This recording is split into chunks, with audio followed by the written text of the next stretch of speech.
ನಾವು ದೇವರ ವಾಕ್ಯವನ್ನ ಓದುವವರಾಗಿ ಫಿಲಿಪ್ಪಿ ಅವರಿಗೆ ಬರೆದ ಪತ್ರಿಕೆ 2ನೇ ಅಧ್ಯಾಯ 5ನೇ ವಾಕ್ಯವನ್ನ ಓದಿ ನೋಡೋಣ.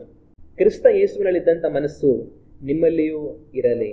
ಈ ವಾಕ್ಯದಲ್ಲಿ ಅಪೊಸ್ತಲನಾಗಿರುವಂಥ ಪೌಲನು ಫಿಲಿಪ್ಪಿ ಅವರಿಗೆ ಪತ್ರವನ್ನು ಬರೆದಿದ್ದ ತಾನು ಹೇಳೋ ಮಾತೇನೆಂದ್ರೆ, ಕ್ರಿಸ್ತ ಯೇಸುವಿನಲ್ಲಿದ್ದಂಥ ಮನಸ್ಸು ನಿಮ್ಮಲ್ಲಿಯೂ ಸಹ ಇರಲಿ ಅಂತ ಅವರಿಗೆ ಬರೆಯುವಂಥದ್ದನ್ನ ನಾವು ಕಾಣ್ತೇವೆ. ಆಗ ನನ್ನಲ್ಲಿಯೂ ನಿಮ್ಮಲ್ಲಿಯೂ ಕ್ರಿಸ್ತ ಯೇಸುವಿನಲ್ಲಿದ್ದಂಥ ಮನಸ್ಸು ಇರಬೇಕು.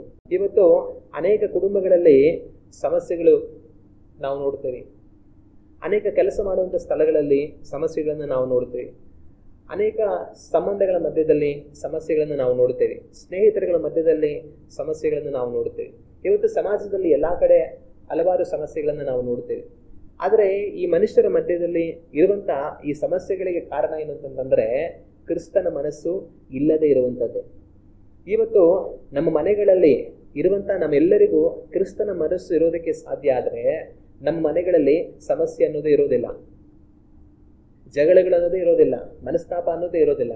ಕಾರಣ ಕ್ರಿಸ್ತನ ಮನಸ್ಸಿರುವಾಗ ಎಲ್ಲವೂ ಸಮಾಧಾನವಾಗಿರುತ್ತೆ. ಇವತ್ತು ನಮ್ಮ ಕುಟುಂಬಗಳಲ್ಲಿ ಸಮಸ್ಯೆ ಕಾರಣ ಏನಂತಂದ್ರೆ ಕುಟುಂಬದಲ್ಲಿ ಇರುವಂಥವರೆಲ್ಲರಿಗೂ ಕ್ರಿಸ್ತನ ಮನಸ್ಸು ಇಲ್ಲ.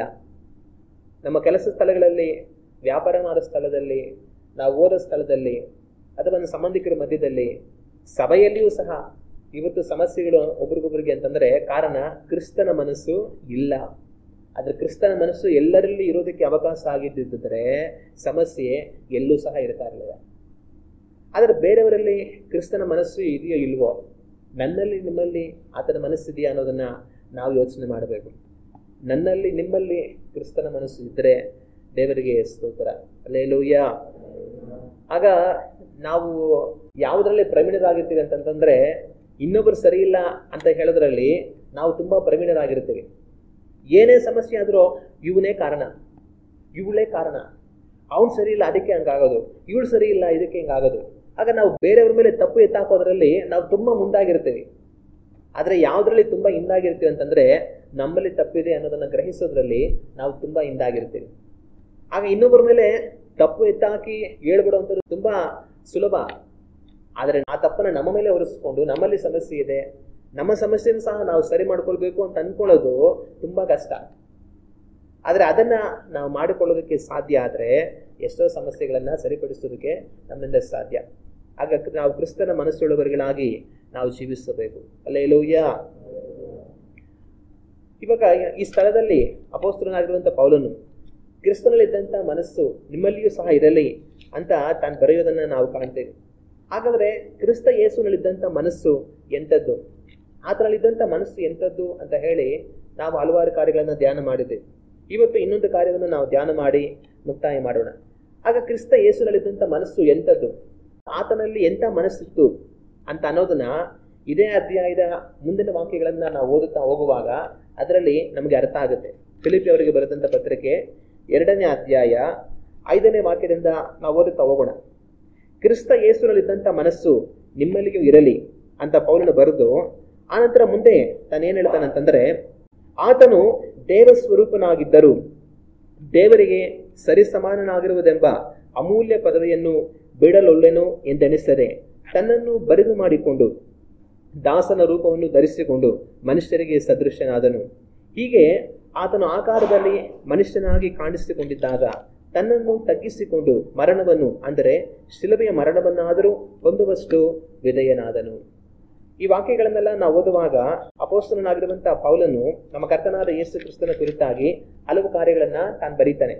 ತಾನು ಬರೆಯುವಂತ ಕಾರ್ಯಗಳೇನೆಂದ್ರೆ, ಮೊದಲಾಗಿ ಕ್ರಿಸ್ತ ಯೇಸುನಲ್ಲಿದ್ದಂಥ ಮನಸ್ಸು ನಿಮ್ಮಲ್ಲಿ ಇರಲಿ ಅಂತ ಬರೆದುಬಿಟ್ಟು ಆತನು ದೇವ ಸ್ವರೂಪನಾಗಿದ್ದನು ಅಂತ ಬರೀತಾನೆ. ಯೇಸು ಕ್ರಿಸ್ತನು ಯಾರು? ಯೇಸು ಕ್ರಿಸ್ತನು ದೇವರ ಸ್ವರೂಪನು. ಆಗ ದೇವರ ಸ್ವರೂಪನು ಅಂದ್ರೆ ಅರ್ಥ ಏನು? ದೇವರಿಗೂ ಯೇಸು ಕ್ರಿಸ್ತನಿಗೂ ಯಾವುದೇ ವ್ಯತ್ಯಾಸ ಇಲ್ಲ. ದೇವರು ಯೇಸು ಕ್ರಿಸ್ತನು ಒಂದೇ ಆಗಿದ್ದಾರೆ. ಆತನ ಪ್ರತಿರೂಪವಾಗಿ, ಆತನ ಸ್ವರೂಪವಾಗಿ ಯೇಸು ಕ್ರಿಸ್ತನು ಇದ್ದಾನೆ. ಅನೇಕ ಸಮಯಗಳಲ್ಲಿ ಯೇಸು ಕ್ರಿಸ್ತನು ಹೇಳುವಂತ ಮಾತೇನಂತಂದ್ರೆ, ನಾನು ನನ್ನ ತಂದೆ ಒಂದಾಗಿದ್ದೇವೆ, ನನ್ನನ್ನು ನೋಡುವವನು ನನ್ನ ತಂದೆಯನ್ನು ನೋಡುವವನಾಗಿದ್ದಾನೆ, ನಾನು ತಂದೆಯಲ್ಲಿದ್ದೇನೆ, ತಂದೆ ನನ್ನಲ್ಲಿ ಇದ್ದಾನೆ ಅಂತ ಯೇಸು ಕ್ರಿಸ್ತನು ಹೇಳುವಂಥದ್ದನ್ನ ನಾವು ಕಾಣ್ತೇವೆ. ಆಗ ತಂದೆಗೂ ಯೇಸು ಕ್ರಿಸ್ತನಿಗೂ ಯಾವುದೇ ವ್ಯತ್ಯಾಸ ಇಲ್ಲ. ಆತನು ದೇವರ ಸ್ವರೂಪನಾಗಿದ್ದವನು. ಆದ್ರೆ ಅಂತ ದೇವರ ಸ್ವರೂಪನಾಗಿದ್ದ ಆತನು ಮುಂದೆ ನಾವು ಓದುವಾಗ ದೇವರಿಗೆ ಸರಿ ಸಮಾನನಾಗಿರುವುದೆಂಬ ಅಮೂಲ್ಯ ಪದವಿಯನ್ನು ಬಿಡಲುಳ್ಳೆನು ಎಂದೆನಿಸ್ತದೆ. ಆಗ ಯೇಸು ಕ್ರಿಸ್ತನು ದೇವರ ಸ್ವರೂಪನಾಗಿ ಎಂಥ ಸ್ಥಾನದಲ್ಲಿದ್ದರು ಅವರು ಎಂಥ ಸ್ಥಾನದಲ್ಲಿದ್ದರು ಅಂದ್ರೆ ದೇವರಿಗೆ ಸರಿ ಸಮಾನನಾಗಿರುವುದೆಂಬ ಅಮೂಲ್ಯ ಪದವಿಯಲ್ಲಿ ಯೇಸು ಕ್ರಿಸ್ತನಿದ್ರು. ಯೇಸು ಕ್ರಿಸ್ತನ ಮನುಷ್ಯನಾಗಿ ಈ ಲೋಕಕ್ಕೆ ಬರೋಕ್ಕಿಂತ ಮುಂಚೆ ಅವರು ಯಾವ ಸ್ಥಾನದಲ್ಲಿ ಇದ್ರು, ಯಾವ ತರ ಇದ್ರು ಅಂತಂದ್ರೆ ದೇವರ ಸ್ವರೂಪನಾಗಿ ದೇವರಿಗೆ ಸರಿ ಸಮಾನನಾಗಿರುವುದೆಂಬ ಅಮೂಲ್ಯ ಪದವಿಯಲ್ಲಿ ಯೇಸು ಕ್ರಿಸ್ತನು ಇದ್ರು. ತಂದೆಗೂ ಮಗನಿಗೂ ಯಾವುದೇ ವ್ಯತ್ಯಾಸ ಇಲ್ಲ, ತಂದೆ ಮಗ ಇಬ್ರು ಒಂದೇ. ಆಗ ಅಂತ ಪದವಿಯಲ್ಲಿ ಯೇಸು ಕ್ರಿಸ್ತನು ಇದ್ದು ಅವ್ರು ಏನ್ ಮಾಡಿದ್ರು, ಅಮೂಲ್ಯ ಪದವಿಯನ್ನು ಬಿಡಲುಲ್ಲೆನು ಎಂದೆನಿಸದೆ ತನ್ನನ್ನು ಬರಿದು ಮಾಡಿಕೊಂಡು ದಾಸನ ರೂಪವನ್ನು ಧರಿಸಿಕೊಂಡು ಮನುಷ್ಯರಿಗೆ ಸದೃಶನಾದನು. ಅಂತ ಸ್ಥಾನದಲ್ಲಿ ಇದ್ದುಕೊಂಡು ತಾನು ಏನ್ ಮಾಡಿದ್ರು, ಅಂತ ಅಮೂಲ್ಯ ಪದವಿಯನ್ನು ಬಿಡಲೊಲ್ಲೆನು ಎಂದೆನಿಸದೆ. ಹಾಗಾದ್ರೆ ಯೇಸು ಕ್ರಿಸ್ತನ್ ಏನ್ ಮಾಡಿದ್ರು, ನಾನು ದೇವರ ಸ್ವರೂಪನಾಗಿದ್ದೇನೆ, ದೇವರಿಗೆ ಸರಿ ಸಮಾನನಾದ ಅಮೂಲ್ಯವಾದ ಪದವಿಯಲ್ಲಿದ್ದೇನೆ, ಆದ್ರೆ ಇಂಥ ಸ್ಥಾನದಲ್ಲಿರುವಂತ ನಾನು ಇದನ್ನು ಬಿಟ್ಟು ಹೋಗೋದಿಲ್ಲ ಅಂತ ಅವ್ರು ಅಂದುಕೊಂಡಿಲ್ಲ. ಆದ್ರೆ ಯೇಸು ಕ್ರಿಸ್ತನ್ ಏನ್ ಮಾಡ್ಬೋದಾಗಿತ್ತು, ಇನ್ನೊಂದು ತಂದೆ ಒಂದು ವೇಳೆ ಮಗನನ್ನು ನೋಡಿ ನೀನ್ ಮನುಷ್ಯರ ರಕ್ಷಣೆಗಾಗಿ ಭೂಲೋಕಕ್ಕೆ ಮನುಷ್ಯನಾಗಿ ಹೋಗಬೇಕು ಅಂತ ಹೇಳಿದಾಗ ಯೇಸು ಕ್ರಿಸ್ತನ್ ಏನ್ ಹೇಳ್ಬೋದಾಗಿತ್ತು, ನಾನ್ ದೇವರ ಸ್ವರೂಪನು, ನಾನ್ ದೇವರಿಗೆ ಸರಿ ಸಮಾನನು, ನಾನು ಮನುಷ್ಯನಾಗಿ ಭೂಮಿಗೆ ಹೋಗೋದಾ, ನಾನು ಹೋಗೋದಿಲ್ಲ ಅಂತ ಆ ಸ್ಥಾನವನ್ನ ಬಿಡೋದಿಲ್ಲ ಅಂತ ಅವರು ಹೇಳೋದಕ್ಕೆ ಅವಕಾಶ ಇತ್ತು. ಆದ್ರೆ ಯೇಸು ಕ್ರಿಸ್ತನ್ ಏನ್ ಮಾಡಿದ್ರು ಅಂತಂದ್ರೆ ಅದನ್ನ ನಾನು ಬಿಡೋದಿಲ್ಲ ಅಂತ ಹೇಳಲಿಲ್ಲ, ಅದನ್ನ ಬಿಡಲೊಲ್ಲೇನು ಎಂದೆನಿಸ್ತದೆ. ಹಂಗಂದ್ರೆ ಅರ್ಥ ಏನು, ನಾನು ಬಿಡೋದಿಲ್ಲ, ನಾನು ಹೋಗೋದಿಲ್ಲ ಅಂತ ಹೇಳಿದಿರ, ಅದನ್ನ ಬಿಡುವುದಕ್ಕೆ ತೀರ್ಮಾನ ಮಾಡಿದನು ಅನ್ನೋದನ್ನ ಈ ಸ್ಥಳದಲ್ಲಿ ನಾವು ಓದ್ತೀವಿ. ಇವತ್ತು ನಮ್ಮ ಮನೆಗಳಲ್ಲಿ ಮಕ್ಕಳಿರ್ತಾರೆ, ಹೋಗ ಅಲ್ಲಿ ಅಂಗಡಿಯಲ್ಲಿ ಹೋಗಿ ಸ್ವಲ್ಪ ಸಾಮಾನು ತಗೊಂಬಾರ ಅಂದ್ರೆ ನಾನು ಹೋಗಲ್ಲ, ಅವನ್ ಕಳಿಸು, ಇವನ್ ಕಳಿಸು, ಅವ್ರಿಗೆ ಹೇಳು, ಇವ್ರಿಗೆ ಹೇಳು, ಇಲ್ಲ ನೀನೇ ಹೋಗು, ನಾನು ಹೋಗಲ್ಲ. ಆಗ ಇವತ್ತು ಮಕ್ಕಳು ಹೇಳಿ ಮಾತೆ ಕೇಳೋದಿಲ್ಲ. ಏನ್ ಕೆಲಸ ಹೇಳಿದ್ರು ಕೂಡ ನಾನು ಹೋಗಲ್ಲ, ನಾನು ಮಾಡಲ್ಲ, ನನ್ನ ಕೈಲಿ ಆಗಲ್ಲ, ನನಗೆ ಗೊತ್ತಿಲ್ಲ, ಈ ತರ ಕಾರಣಗಳನ್ನ ಹೇಳೋಂಥವ್ರು ಇರ್ತಾರೆ. ಅವ್ರಿಗೆ ಏನಂತಂದ್ರೆ ಎದ್ದು ಹೋಗ್ಬಾರ್ದು ಅಷ್ಟೇ, ನಾನೇನೋ ಆರಾಮಾಗಿ ಕುತ್ಕೊಂಡಿದ್ದೀನಿ, ಕೆಲಸ ಹೇಳ್ತಾರೆ ನನಗೆ, ನಾನು ಯಾಕೆ ಹೋಗ್ಬೇಕು. ಆಗ ಅವ್ರ ನೆಮ್ಮದಿನ ಕೆಡಿಸ್ಕೊಳ್ಳೋದಕ್ಕೆ ಅವ್ರಿಗೆ ಇಷ್ಟ ಇಲ್ಲ. ಆದ್ರೆ ಯೇಸು ಕ್ರಿಸ್ತನು ಅದನ್ನ ಮಾಡ್ಲಿಲ್ಲ. ಅವರು ನಾನು ದೇವರ ಸ್ವರೂಪನು, ದೇವರಿಗೆ ಸರಿ ಸಮಾನನು ಅನ್ನುವಂತ ಅಮೂಲ್ಯ ಪದವಿಯಲ್ಲಿದ್ದೇನೆ, ನಾನು ಹೋಗಲ್ಲ ಅಂತ ಅನ್ಕೊಳ್ಳಿಲ್ಲ. ಆ ರೀತಿಯಾಗಿ ಎಣಿಸದೆ ತಾನು ಹೋಗುವುದಕ್ಕೆ ಸಿದ್ಧನಾದನು. ಹಲ್ಲೆಲೂಯ. ಆಗ ಆ ರೀತಿಯಾಗಿ ಎಣಿಸಿ ಅವ್ರೇನ್ ಮಾಡಿದ್ರು, ನಾನು ಈ ಒಂದು ಅಮೂಲ್ಯ ಪದವಿಯನ್ನು ಬಿಡೋದಿಲ್ಲ ಅಂತ ಅಂದ್ಕೊಳ್ದಾರ ಅವ್ರು ಏನ್ ಮಾಡಿದ್ರು, ನಾವು ವಾಕ್ಯದಲ್ಲಿ ಓದುವಾಗ ಬಿಡಲೊಲ್ಲೇನು ಎಂದೆಣಿಸದೆ ತನ್ನನ್ನು ಬರಿದು ಮಾಡಿಕೊಂಡು. ಯೇಸು ಕ್ರಿಸ್ತನ್ ಏನ್ ಮಾಡಿದ್ರು, ಸರಿ ಆಯ್ತು ತಂದೆಯೇ, ನಾನು ನಿನ್ನ ಚಿತ್ತರಂತೆ ಮನುಷ್ಯರ ರಕ್ಷಣೆಗೋಸ್ಕರವಾಗಿ ನಾನು ಮಾಡಬೇಕಾಗಿರೋದನ್ನ ಮಾಡ್ತೀನಿ ಅಂತ ಹೇಳಿ ತನ್ನನ್ನ ಬರಿದು ಮಾಡಿಕೊಂಡು. ತನ್ನನ್ನ ಬರಿದು ಮಾಡಿಕೊಳ್ಳೋದು ಅಂತಂದ್ರೆ ಏನು, ಈಗ ತಾನು ಏನಾಗಿದ್ದಾನೆ ಅದನ್ನ ಸಂಪೂರ್ಣವಾಗಿ ತ್ಯಜಿಸಿ ಸಾಧಾರಣ ಮನುಷ್ಯನಂತಾಗೋದು. ಈಗ ಯೇಸು ಕ್ರಿಸ್ತನ್ ಏನಾಗಿದ್ರು, ಅವರು ತಂದೆಯ ಸ್ವರೂಪವಾಗಿದ್ರು, ದೇವರ ಸ್ವರೂಪವಾಗಿದ್ರು, ದೇವರಿಗೆ ಸರಿ ಸಮಾನನಾಗಿದ್ರು. ಆತನಿಗಿದ್ದಂತ ಮಹಿಮೆ, ಶಕ್ತಿ, ಬಲ, ಸಾಮರ್ಥ್ಯಗಳು ಏರಾಳ. ಆದ್ರೆ ಅದನ್ನ ಅವರು ತ್ಯಜಿಸಿ ತನ್ನನ್ನ ಬರಿದು ಮಾಡಿಕೊಂಡ್ರು. ಬರಿದು ಮಾಡಿಕೊಂಡ್ರು ಅಂದ್ರೆ ಏನು ಇಲ್ಲದವನಾಗಿ ತನ್ನನ್ನ ಅವರು ಮಾಡಿಕೊಂಡ್ರು. ದೇವರಿಗೆ ಮನುಷ್ಯನಿಗೆ ಹೋಲಿಕೆ ಎಲ್ಲಿ? ದೇವರ ಮುಂದೆ ಮನುಷ್ಯನನ್ನು ಇಟ್ಟು ನೋಡಿದ್ರೆ ದೇವರ ಎಲ್ಲಿ, ಮನುಷ್ಯ ಎಲ್ಲಿ? ದೇವರಿಗಿರುವಂತಹ ಬಲ, ಸಾಮರ್ಥ್ಯ, ಮಹಿಮೆ, ದೇವರಿಗಿರುವಂತಹ ಜ್ಞಾನ, ತಿಳುವಳಿಕೆ ಇವೆಲ್ಲವೂ ಎಲ್ಲಿ, ಮನುಷ್ಯ ಎಲ್ಲಿ? ಆದ್ರೆ ಅಂಥದ್ದನ್ನ ಬಿಟ್ಟು ಇಂಥ ಸ್ಥಾನಕ್ಕೆ ಬರೋದಕ್ಕೆ ಯೇಸು ಕ್ರಿಸ್ತನ ತೀರ್ಮಾನ ಮಾಡಿದ್ರು. ಅದನ್ನೇ ನಾವೇನ್ ಹೇಳ್ತೀವಿ, ತನ್ನನ್ನ ಬರಿದು ಮಾಡಿಕೊಂಡ್ರು ಅಂತ ಹೇಳ್ತೀವಿ. ಬರಿದು ಮಾಡಿಕೊಂಡು ದಾಸನ ರೂಪವನ್ನ ಅವರು ಧರಿಸಿಕೊಂಡು ಮನುಷ್ಯರಿಗೆ ಸದೃಶ್ಯನಾದನು. ಹಾಗೆ ಯೇಸು ಕ್ರಿಸ್ತನು ಮಾಡಿದಂತ ಈ ಕಾರ್ಯ ಸಾಧಾರಣವಾದ ಕಾರ್ಯ ಅಲ್ಲ, ಅದು ಮಹಾ ಮಹಿಮೆಯುಳ್ಳ, ಅತ್ಯಂತ ಶ್ರೇಷ್ಠವಾದ, ಅಸಾಧಾರಣವಾದ ಕಾರ್ಯ. ದೇವರು ಮನುಷ್ಯನಾಗಿ ಬರೋದು ಅಷ್ಟು ಸಣ್ಣ ವಿಷಯ ಅಲ್ಲ. ನಿಮಗೆ ಈ ಸೃಷ್ಟಿಯ ಮಹತ್ವ ಗೊತ್ತಿದ್ರೆ ದೇವರು ಮಾಡಿದ ಕಾರ್ಯ ಏನು ಅನ್ನೋದು ಅರ್ಥ ಆಗುತ್ತೆ. ನಾವೇನೇನ್ ಮಾಡ್ತೀವಿ, ಸಾಧಾರಣವಾಗಿ ಅನ್ಕೊಂಡ್ಬಿಡ್ತೀವಿ, ಆ ದೇವರು ಮನುಷ್ಯರಾದ್ರು ಅಂತ ಅನ್ಬಿಟ್ಟು. ಅದು ಅಷ್ಟು ಸಾಧಾರಣವಾದ ಕಾರ್ಯ ಅಲ್ಲ. ನಿಮಗೆ ಈ ಸೃಷ್ಟಿ ಬಗ್ಗೆ, ಈ ಸೃಷ್ಟಿಯ ಮಹತ್ವ ಹೆಂಗಿದೆ ಅನ್ನೋದು ಅರ್ಥ ಆದ್ರೆ ದೇವರು ಮಾಡಿದ ಕಾರ್ಯ ಏನು ಅನ್ನೋದು ಅರ್ಥ ಆಗುತ್ತೆ. ನಾವು ಈ ಭೂಲೋಕದಲ್ಲಿ ವಾಸ ಮಾಡ್ತಾ ಇದ್ದೀವಿ. ನಮಗೆ ಈ ಭೂಲೋಕಕ್ಕೆ ಬೆಳಕು ಕೊಡೋದಕ್ಕೆ ಸೂರ್ಯ ಇದೆ, ಚಂದ್ರ ಇದೆ, ನಮ್ ಕಣ್ಮುಂದೆ ಅದು ಯಾವಾಗಲೂ ಕಾಣಿಸುತ್ತೆ. ಆದ್ರೆ ಈ ಭೂಮಿಗೂ ಸೂರ್ಯನಿಗೂ ಎಷ್ಟು ದೂರ ಇದೆ ನಿಮ್ಗೆ ಗೊತ್ತಾ? ಈ ಭೂಮಿಗೆ ಚಂದ್ರನಿಗೂ ಎಷ್ಟು ದೂರ ಇದೆ ನಿಮ್ಗೆ ಗೊತ್ತಾ? ನಮ್ಮ ಈ ಭೂಮಿಯ ಜೊತೆಗೆ ಬೇರೆ ಗ್ರಹಗಳು ಸೂರ್ಯನ ಜೊತೆಯಲ್ಲಿ ಸುತ್ತುತ್ತಾ ಇರುತ್ತೆ. ಮಂಗಳ, ಶುಕ್ರ, ಬುಧ, ಗುರು, ಬೇರೆ ಬೇರೆ ಗ್ರಹಗಳಿದೆ. ಸೂರ್ಯನ ಸುತ್ತುವಂತ ಒಂದು 9 ಗ್ರಹಗಳಿದೆ. ಆಗ ಈ ಭೂಮಿಗೂ ಮಂಗಳಕ್ಕೂ ಎಷ್ಟು ದೂರ ಇದೆ ನಮ್ಗೆ ಗೊತ್ತಾ? ಈ ಭೂಮಿಗೂ ಬುಧ ಗ್ರಹಕ್ಕೂ ಗುರು ಗ್ರಹಕ್ಕೂ ಬೇರೆ ಗ್ರಹಗಳಿಗೆ ಎಷ್ಟು ದೂರ ಇದೆ ನಮ್ಗೆ ಗೊತ್ತಾ? ನಮ್ಮ ಈ ಸೌರಮಂಡಲ ಅಲ್ಲದೆ, ನಮ್ಮ ಈ ಸೂರ್ಯನ ಸುತ್ತುವಂತ ಗ್ರಹಗಳಲ್ಲದೆ, ಅದರಿಂದ ಆಚೆಗಡೆ ಸೂರ್ಯನ ರೀತಿಯಲ್ಲೇ ಬೇರೆ ಬೇರೆ ನಕ್ಷತ್ರಗಳಿದೆ, ಬೇರೆ ಬೇರೆ ಗ್ರಹಗಳಿದೆ. ಆಗ ಸೂರ್ಯ ಒಂದು ನಕ್ಷತ್ರ. ಸೂರ್ಯನಂತೆ ನಕ್ಷತ್ರಗಳು ಕೋಟ್ಯಾನುಕೋಟಿ ಈ ಅಂತರಿಕ್ಷದಲ್ಲಿದೆ. ನಮ್ಮ ಭೂಮಿಯಿಂದ ಎಷ್ಟೋ ನಕ್ಷತ್ರಗಳು ನಮಗೆ ಕಾಣಿಸುತ್ತೆ. ನಮಗೆ ಅತ್ಯಂತ ಹತ್ರ ಇರುವಂತ ನಕ್ಷತ್ರ ಸೂರ್ಯ. ಸೂರ್ಯನ ಬಿಟ್ರೆ 2ನೇ ನಕ್ಷತ್ರ ನಮ್ಗೆ ಅತ್ಯಂತ ಇರುವಂತದ್ದು ಇನ್ನೊಂದು. ಆದ್ರೆ ಆ ನಕ್ಷತ್ರಕ್ಕೆ ನಮಗೆ ಎಷ್ಟು ದೂರ ಇದೆ ನಮ್ಗೆ ಗೊತ್ತಾ? ಇಡೀ ನಮ್ಮ ಈ ಸೌರಮಂಡಲದಲ್ಲಿರುವಂತ ನಕ್ಷತ್ರಗಳು ಎಷ್ಟು? ನಾವು ಜೊತೆಯಾಗಿರುವಂತ ಎಲ್ಲಾ ನಕ್ಷತ್ರಗಳನ್ನ ಸೇರಿಸಿ ಒಂದೇ ಮಾತು ಹೇಳ್ತಾರೆ, ಏನಂದ್ರೆ ಮಿಲ್ಕಿ ವೇ ಗ್ಯಾಲಕ್ಸಿ ಅಂತ. ನಾವಿರುವಂತದ್ದು ಮಿಲ್ಕಿ ವೇ ಗ್ಯಾಲಕ್ಸಿ. ಆ ಮಿಲ್ಕಿ ವೇ ಗ್ಯಾಲಕ್ಸಿಗಳಲ್ಲಿ ಎಷ್ಟು ನಕ್ಷತ್ರ ಇದೆ ಗೊತ್ತಾ? ಒಂದೊಂದು ನಕ್ಷತ್ರದಿಂದ ಇನ್ನೊಂದು ನಕ್ಷತ್ರಕ್ಕೆ ಎಷ್ಟು ದೂರ ಇದೆ ಗೊತ್ತಾ? ನಾವು ಮಿಲ್ಕಿ ವೇ ಗ್ಯಾಲಕ್ಸಿಯಲ್ಲಿ ಕೊನೆಯಲ್ಲಿ ಸೂರ್ಯ ಇರೋದು, ಅದ್ರ ಸುತ್ತ ನಾವು ಸುತ್ತಾ ಇದ್ದೀವಿ. ಈ ಸೂರ್ಯನಿಂದ ಅಂದ್ರೆ ಈ ಮಿಲ್ಕಿ ವೇ ಗ್ಯಾಲಕ್ಸಿ ಈ ಕಡೆಯಿಂದ ಆ ಕಡೆ ದಿಕ್ಕಿಗೆ ಒಂದು ಸುಳಿ ರೀತಿಯಲ್ಲಿ ಸುತ್ತಾ ಇರುತ್ತೆ ಮಿಲ್ಕಿ ವೇ ಗ್ಯಾಲಕ್ಸಿ. ಈ ಕಡೆ ಕೊನೆಯಿಂದ ಆ ಕಡೆ ಕೊನೆಗೆ ಎಷ್ಟು ದೂರ ಇದೆ ನಮಗೆ ಗೊತ್ತಾ?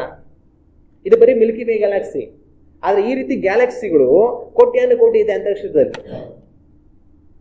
ಆಗ ಒಂದು ಗ್ಯಾಲಕ್ಸಿಗೆ ಇನ್ನೊಂದು ಗ್ಯಾಲಕ್ಸಿಗೆ ಎಷ್ಟು ದೂರ ಇದೆ? ಮನುಷ್ಯ ಇದುವರೆಗೂ ಕಂಡು ಹಿಡಿಯೋದಕ್ಕೆ ಆಗಿರೋಷ್ಟು ಗ್ಯಾಲಕ್ಸಿಗಳು ನೆನೆಸ್ಕೊಂಡ್ರೆ ಅದು ನಮಗೆ ತಲೆನೇ ಸುತ್ತು ಬರುತ್ತೆ. ಇನ್ನ ಪ್ರತಿ ದಿವಸ ಅವ್ನು ಕಂಡು ಹಿಡಿತಾನೆ ಇದ್ದಾನೆ. ಅಂದ್ರೆ ಅದು ಇದೆ, ಸಿಗ್ತಾನೆ ಇದೆ. ಆಗ ಈ ಸೃಷ್ಟಿಯ ಮಹತ್ವ, ಈ ಗ್ಯಾಲಕ್ಸಿಗಳು, ನಕ್ಷತ್ರಗಳು, ಗ್ರಹಗಳು, ಈ ಸೌರಮಂಡಲ, ಈ ಒಂದು ಅಂತರಿಕ್ಷ, ಇದೆಲ್ಲ ಎಷ್ಟು ವಿಶಾಲವಾಗಿದೆ, ಎಷ್ಟು ದೊಡ್ಡದಾಗಿದೆ ಅನ್ನೋದನ್ನ ನಾವು ಸಂಪೂರ್ಣವಾಗಿ ತಿಳಿದುಕೊಂಡಾಗ ದೇವರು ಎಂಥವನು ಅನ್ನೋದು ನಮಗೆ ಅರಿವು ಬರುತ್ತೆ. ಕಣ್ಣೆತ್ತಿ ಆಕಾಶ ನೋಡ್ತೀವಿ, ಸೂರ್ಯ, ಚಂದ್ರ, ನಕ್ಷತ್ರಗಳು ನೋಡ್ತೇವೆ, ಎಲ್ಲ ದೇವರು ಉಂಟು ಮಾಡೋದು ಅಂದ್ಕೊಳ್ತೇವೆ. ಆದ್ರೆ ಅಷ್ಟು ಸುಲಭವಾಗಿ ಅದಿಲ್ಲ. ದೇವರ ಸೃಷ್ಟಿಯ ಮಹತ್ವ ಅಗಾಧವಾಗಿದೆ. ಅದಕ್ಕೆ ಕೀರ್ತನೆಗಾರನ್ ಹೇಳೋದು, ನಾನು ಈ ಆಕಾಶ, ಸೂರ್ಯ, ಚಂದ್ರ, ನಕ್ಷತ್ರ ನೋಡುವಾಗ ಮನುಷ್ಯರು ಎಷ್ಟನವನು. ಅಂದ್ರೆ ಈ ಸೃಷ್ಟಿಯ ಮಹತ್ವನ ನಿಮ್ಗೆ ಅರ್ಥ ಆಗಿದಾಗ್ಲೇನೆ ನಿಮಗೆ ಗೊತ್ತಾಗೋದು ಮನುಷ್ಯ ಎಷ್ಟರವನು ಅಂತ. ಆಗ ಈ ಸೃಷ್ಟಿ ಎಷ್ಟು ಅಗಾಧವಾಗಿದೆ. ಇವೆಲ್ಲರಿಗಿಂತ ದೊಡ್ಡವನು ಕರ್ತನು. ಇವೆಲ್ಲವನ್ನು ಒಂದು ಬಾಯಿ ಮಾತಿನಿಂದ ಉಂಟು ಮಾಡಿರುವ ಮಾತನ್ನು ದೇವರು ತನ್ನ ಪರಾಕ್ರಮದಿಂದ ಇವೆಲ್ಲವನ್ನು ಆಳ್ವಿಕೆ ಮಾಡುತ್ತಿರುವ ಆತನು ದೇವರು. ಕೇವಲ ಆಕಾಶದಲ್ಲಿರುವಂತ ಕಾರ್ಯ ಅಲ್ಲ. ನಾನು ನೀವು ಕೆಳಗೆ ನೋಡಿದ್ರು ಕೆಳಗೇನು ದೇವರ ಸೃಷ್ಟಿಯ ಮಹತ್ವ ಹೆಂಗಿದೆ ಅರ್ಥ ಆಗುತ್ತೆ. ನಮ್ಮ ಕೆಳಗೆ ಏನಿದೆ? ಸಮುದ್ರ ಇದೆ. ಸಮುದ್ರಕ್ಕೆ ಹೋಗಿ ನೀವು ಡೈ ಹೊಡೆದ್ರೆ ಸಮುದ್ರ ಒಳಗಡೆ ಅಗಾಧವಾದ ಒಂದು ಲೋಕ ಇದೆ. ನಮಗೆ ಆಚೆ ಕಡೆ ಸಮುದ್ರ ಬರೀ ನೀರು ಮಾತ್ರ ಅಷ್ಟೇ, ಏನ್ ಗೊತ್ತಾಗಲ್ಲ. ಆದ್ರೆ ಸಮುದ್ರ ಒಳಗಡೆ ಇಳಿದಾಗ್ಲೇನೆ, ಅಗಾಧಕ್ಕೆ ಹೋದಾಗ್ಲೇನೆ ಸಮುದ್ರದಲ್ಲೇ ಒಂದು ಬೇರೆ ಲೋಕ ಇದೆ. ಆ ಲೋಕನ ನಾವು ಯಾವತ್ತೂ ನೋಡೇ ಇಲ್ಲ. ವಿಜ್ಞಾನಿಗಳು ಇದುವರೆಗೂ ಸಮುದ್ರದ ಒಳಗಡೆ ಇಳಿದು ಏನನ್ನೋ ಅನ್ವೇಷಣೆ ಮಾಡಿ ಏನನ್ನೋ ಮಾಡಿದ್ದಾರೆ. ಅದು ವಿಜ್ಞಾನಿಗಳು ಹೇಳೋ ಮಾತೇನಂತಂದ್ರೆ, ಸಮುದ್ರದಲ್ಲಿ ಇದುವರೆಗೂ ನಾವು ಕಂಡು ಹಿಡ್ಕೊಂಡಿರೋದು ಕೇವಲ 5% ಮಾತ್ರ. ಇನ್ನ 95% ಸಮುದ್ರ ಒಳಗಡೆ ಏನಿದೆ ಅನ್ನೋದು ನಮಗೆ ಗೊತ್ತೇ ಇಲ್ಲ ಅಂತ ಹೇಳ್ತಾರೆ. ಆಗ ದೇವರ ಮಹತ್ವ, ಸೃಷ್ಟಿಯ ಮಹತ್ವ ಯಾವ ತರ ಇದೆ ಅನ್ನೋದನ್ನ ಇದರಲ್ಲೆಲ್ಲ ನಾವು ತಿಳ್ಕೊಳ್ಬೇಕು. ಆದ್ರೆ ಇಂಥ ಮಹತ್ತಾದ ಸೃಷ್ಟಿಯನ್ನು ಮಾಡಿರುವ ದೇವರು, ಇಷ್ಟು ದೊಡ್ಡವನಾದ ದೇವರು ಕೇವಲ ಮನುಷ್ಯನಾಗಿ ಲೋಕಕ್ಕೆ ಬಂದನು. ಅದು ಅಷ್ಟು ಸಾಧಾರಣವಾದ ಕಾರ್ಯ ಅಲ್ಲ. ಆದ್ರೆ ಯೇಸು ಕ್ರಿಸ್ತನು ಅದನ್ನ ಮಾಡೋದಕ್ಕೆ ತಮ್ಮನ್ನು ಒಪ್ಪಿಸಿಕೊಡುವಂಥದ್ದನ್ನ ನಾವು ನೋಡ್ತೇವೆ. ಆ ರೀತಿಯಾಗಿ ತನ್ನನ್ನು ಬರಿದು ಮಾಡಿಕೊಂಡು, ಸಕಲವನ್ನು ಅಖಿಲಾಂಡವನ್ನು ಉಂಟು ಮಾಡಿರುವ ದೇವರು ತನ್ನನ್ನು ಬರಿದು ಮಾಡಿಕೊಂಡು ದಾಸನ ರೂಪದಲ್ಲಿ ಈ ಲೋಕಕ್ಕೆ ಬರ್ತಾರೆ. ಯೇಸು ಕ್ರಿಸ್ತನು ಮನುಷ್ಯನಾಗಿ ಈ ಲೋಕಕ್ಕೆ ಬಂದ್ರು, ಎಲ್ಲವನ್ನು ಬಿಟ್ಟು. ಅವ್ರು ಬರುವಾಗ ಕೂಡ ಈ ಲೋಕಕ್ಕೆ ಬಂದಾಗ ಯಾವ ತರ ಬಂದ್ರು? ಈ ಲೋಕದಲ್ಲಿ ಎಲ್ಲಾ ಮನುಷ್ಯರಿಗಿಂತಲೂ ದೊಡ್ಡ ವ್ಯಕ್ತಿಯಾಗಿ ಬರಲಿಲ್ಲ. ಅಂದ್ರೆ ಈ ಲೋಕದಲ್ಲಿ ಎಲ್ಲಾ ಮನುಷ್ಯರಿಗಿಂತ ದೊಡ್ಡ ವ್ಯಕ್ತಿ ಅಂದ್ರೆ ಯಾರಾಗ್ಬೋದು? ಸಕಲ ಭೂಲೋಕವನ್ನು ಆಳ್ವಿಕೆ ಮಾಡುವಂತ ರಾಜ ಯಾರಾದ್ರೂ ಒಬ್ಬ ಇದ್ರೆ ಅವನೇ ಈ ಲೋಕದಲ್ಲಿ ಎಲ್ಲಾ ಮನುಷ್ಯರಿಗಿಂತ ದೊಡ್ಡ ವ್ಯಕ್ತಿ ಆಗ್ತಾನೆ. ಆಗ ಯೇಸು ಕ್ರಿಸ್ತನು ಮನುಷ್ಯನಾಗಿ ಬರೋದೇ ತುಂಬಾ ದೊಡ್ಡ ವಿಷಯ. ಆದ್ರೆ ಮನುಷ್ಯರಾಗಿ ಬಂದಾಗ್ಲೂ ಕೂಡ ಅವ್ರು ಇಡೀ ಲೋಕಕ್ಕೆ ರಾಜನಾಗಿ ಬೇಕಾದ್ರೆ ಬರ್ಬೋದಾಗಿತ್ತು. ಇಡೀ ಲೋಕಕ್ಕೆ ರಾಜನಾಗಿ ಬಂದ್ರು ಕೂಡ ಅವ್ರು ಮಾಡಿದ ಕಾರ್ಯ ಅತ್ಯಂತ ಶ್ರೇಷ್ಠವಾದದ್ದು. ಆದರೆ ಅವ್ರು ಮನುಷ್ಯನಾಗಿ ಬಂದು ರಾಜನಾಗಿ ಬರಲಿಲ್ಲ, ಮನುಷ್ಯನಾಗಿ ಬಂದು ಎಲ್ಲರಿಗೂ ಸೇವೆ ಮಾಡುವಂತವರಾಗಿ, ಕಾಲುಗಳನ್ನು ತೊಳೆಯುವಂತವರಾಗಿ ಬಂದರು. ಯೇಸು ಕ್ರಿಸ್ತನ ರಾಜನಾಗಿ ಬರ್ಬೋದಾಗಿತ್ತು, ಆದ್ರೆ ಅವರೇನಾದ್ರು ಕಾಲುಗಳನ್ನ ತೊಳೆಯುವಾತನಾಗಿ, ಸೇವಕನಾಗಿ ಅವ್ರು ಬಂದ್ರು. ಇಲ್ಲಿ ವಾಕ್ಯ ಹೇಳೋದೇನಂತಂದ್ರೆ, ಆತನು ಯಾವ ರೀತಿಯಾಗಿ ಬಂದ್ರು, ಆತನು ತನ್ನನ್ನು ಬರಿದು ಮಾಡಿಕೊಂಡು ದಾಸನ ರೂಪವನ್ನ ಧರಿಸಿಕೊಂಡು ಆತನು ಈ ಲೋಕಕ್ಕೆ ಬಂದನು. ಹಲ್ಲೆಲೂಯ. ಆಗ ಯೇಸು ಕ್ರಿಸ್ತನು ತನ್ನನ್ನು ಬರಿದು ಮಾಡಿಕೊಂಡು ದೈವತ್ವವನ್ನು ತ್ಯಜಿಸಿ ಮನುಷ್ಯನಾಗಿ ಬಂದಿದ್ದಲ್ಲ, ಮನುಷ್ಯನಾಗಿನೇ ದಾಸನಾಗಿ ಬಂದರು, ಸೇವೆ ಮಾಡುವವನಾಗಿ ಬಂದರು. ಮನುಷ್ಯನಾಗಿ ಬಂದದ್ದು ಮಾತ್ರವಲ್ಲ, ಇನ್ನು ಮುಂದುವರಿಸಿ ದೇವರ ವಾಕ್ಯದಲ್ಲಿ ಏನಿದೆ, ಹೀಗೆ ಆತನು ಆಕಾರದಲ್ಲಿ ಮನುಷ್ಯನಾಗಿ ಕಾಣಿಸಿಕೊಂಡಿದ್ದಾಗ ತನ್ನನ್ನು ತಗ್ಗಿಸಿಕೊಂಡು ಮರಣವನ್ನು, ಯೇಸು ಕ್ರಿಸ್ತನು ಈ ಲೋಕಕ್ಕೆ ಬಂದು ಏನ್ ಮಾಡಿದ್ರು, ಈ ಲೋಕದಲ್ಲಿ ಬಂದು ಮನುಷ್ಯನಾಗಿ ಜೀವಿಸಿದ ಮಾತ್ರ ಅಲ್ಲ, ಮರಣವನ್ನು ಹೊಂದುವುದಕ್ಕೆ ತನ್ನನ್ನ ಒಪ್ಪಿಸಿಕೊಟ್ರು. ಯೇಸು ಕ್ರಿಸ್ತನೇ ಜೀವವೇ ತನ್ನನ್ನ ಮರಣಕ್ಕೆ ಒಪ್ಪಿಸಿಕೊಡುವುದಕ್ಕೆ ಸಿದ್ಧವಾಯಿತು. ಅದು ಯೇಸು ಕ್ರಿಸ್ತನ್ ಮಾಡಿದ ಶ್ರೇಷ್ಠವಾದ ಕಾರ್ಯ. ದೇವರು ಮನುಷ್ಯನಾಗಿ ಬರೋದು ದೊಡ್ಡ ವಿಷಯ. ಮನುಷ್ಯನಾಗಿ ಬಂದ್ರು, ರಾಜನಾಗಿ ಬರಲಿಲ್ಲ, ದಾಸನಾಗಿ ಬಂದ್ರು. ದಾಸನಾಗಿ ಬಂದದ್ದು ಮಾತ್ರವಲ್ಲ, ಜೀವವಾಗಿರುವ ತಾನು ಮರಣವನ್ನು ಹೊಂದುವುದಕ್ಕೆ ಸಿದ್ಧನಾದನು. ಅದು ಆತನ ಮಾಡಿದಂತ ಶ್ರೇಷ್ಠವಾದ ಕಾರ್ಯ. ಮರಣವನ್ನು ಹೊಂದುವುದಕ್ಕೆ ತನ್ನನ್ನು ಒಪ್ಪಿಸಿಕೊಡೋದು ಮಾತ್ರ ಅಲ್ಲ, ಮರಣ ಅಂದ್ರೂ ಕೂಡ ಎಂತ ಮರಣ? ಮರಣ ಅಂದ್ರೂ ಕೂಡ ಯಾವುದೇ ಶ್ರೇಷ್ಠವಾದ ಮರಣ ಅಲ್ಲ.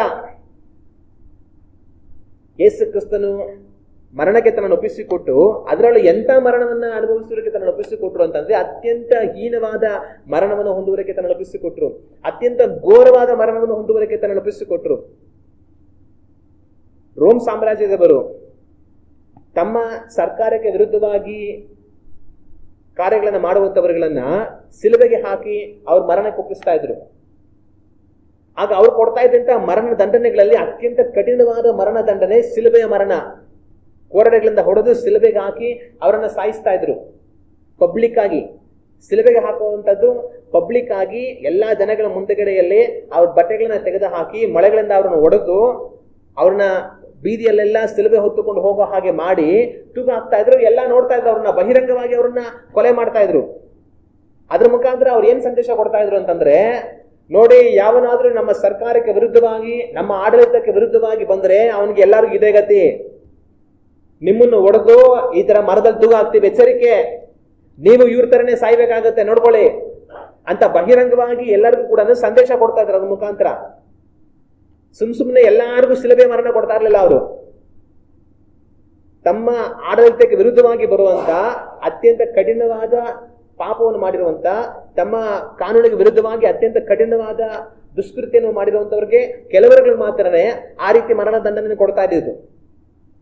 ಆದ್ರೆ ಆತರ ಅತ್ಯಂತ ಕಠಿಣವಾದ ದುಷ್ಕೃತ್ಯಗಳನ್ನು ಮಾಡುವಂತ ಜನಗಳಿಗೆ ಕೊಡುವಂತ ಮರಣ ದಂಡನೆಯನ್ನ ಯೇಸು ಕ್ರಿಸ್ತನಿಗೆ ಅವರು ಕೊಟ್ಟರು. ಆಗ ಯೇಸು ಕ್ರಿಸ್ತನ ಈ ಲೋಕಕ್ಕೆ ಬಂದು ದಾಸನಾಗಿ ಜೀವಿಸಿ ಮರಣವನ್ನು ಹೊಂದುವರೆಗೂ ತೀರ್ಮಾನ ಮಾಡಿ, ಆ ಮರಣವು ಸಹ ಸಹಜವಾದ ಮರಣ ಅಲ್ಲ, ಅತ್ಯಂತ ದುಷ್ಕೃತ್ಯಗಳನ್ನು ಮಾಡುವಂತವರಿಗೆ ಕೊಡುವಂತ ಘೋರವಾದ ಮರಣ. ಅದನ್ನ ಹೊಂದುವುದಕ್ಕೆ ಯೇಸು ಕ್ರಿಸ್ತನು ತನ್ನನ್ನು ಒಪ್ಪಿಸಿಕೊಡ್ತಾರೆ. ಅವಮಾನ, ಅಪಮಾನ, ನಿಂದನೆ ಅವುಗಳ ಮುಖಾಂತರ ಮರಣವನ್ನು ಹೊಂದುವುದಕ್ಕೆ ತನ್ನನ್ನು ಒಪ್ಪಿಸಿಕೊಡ್ತಾರೆ.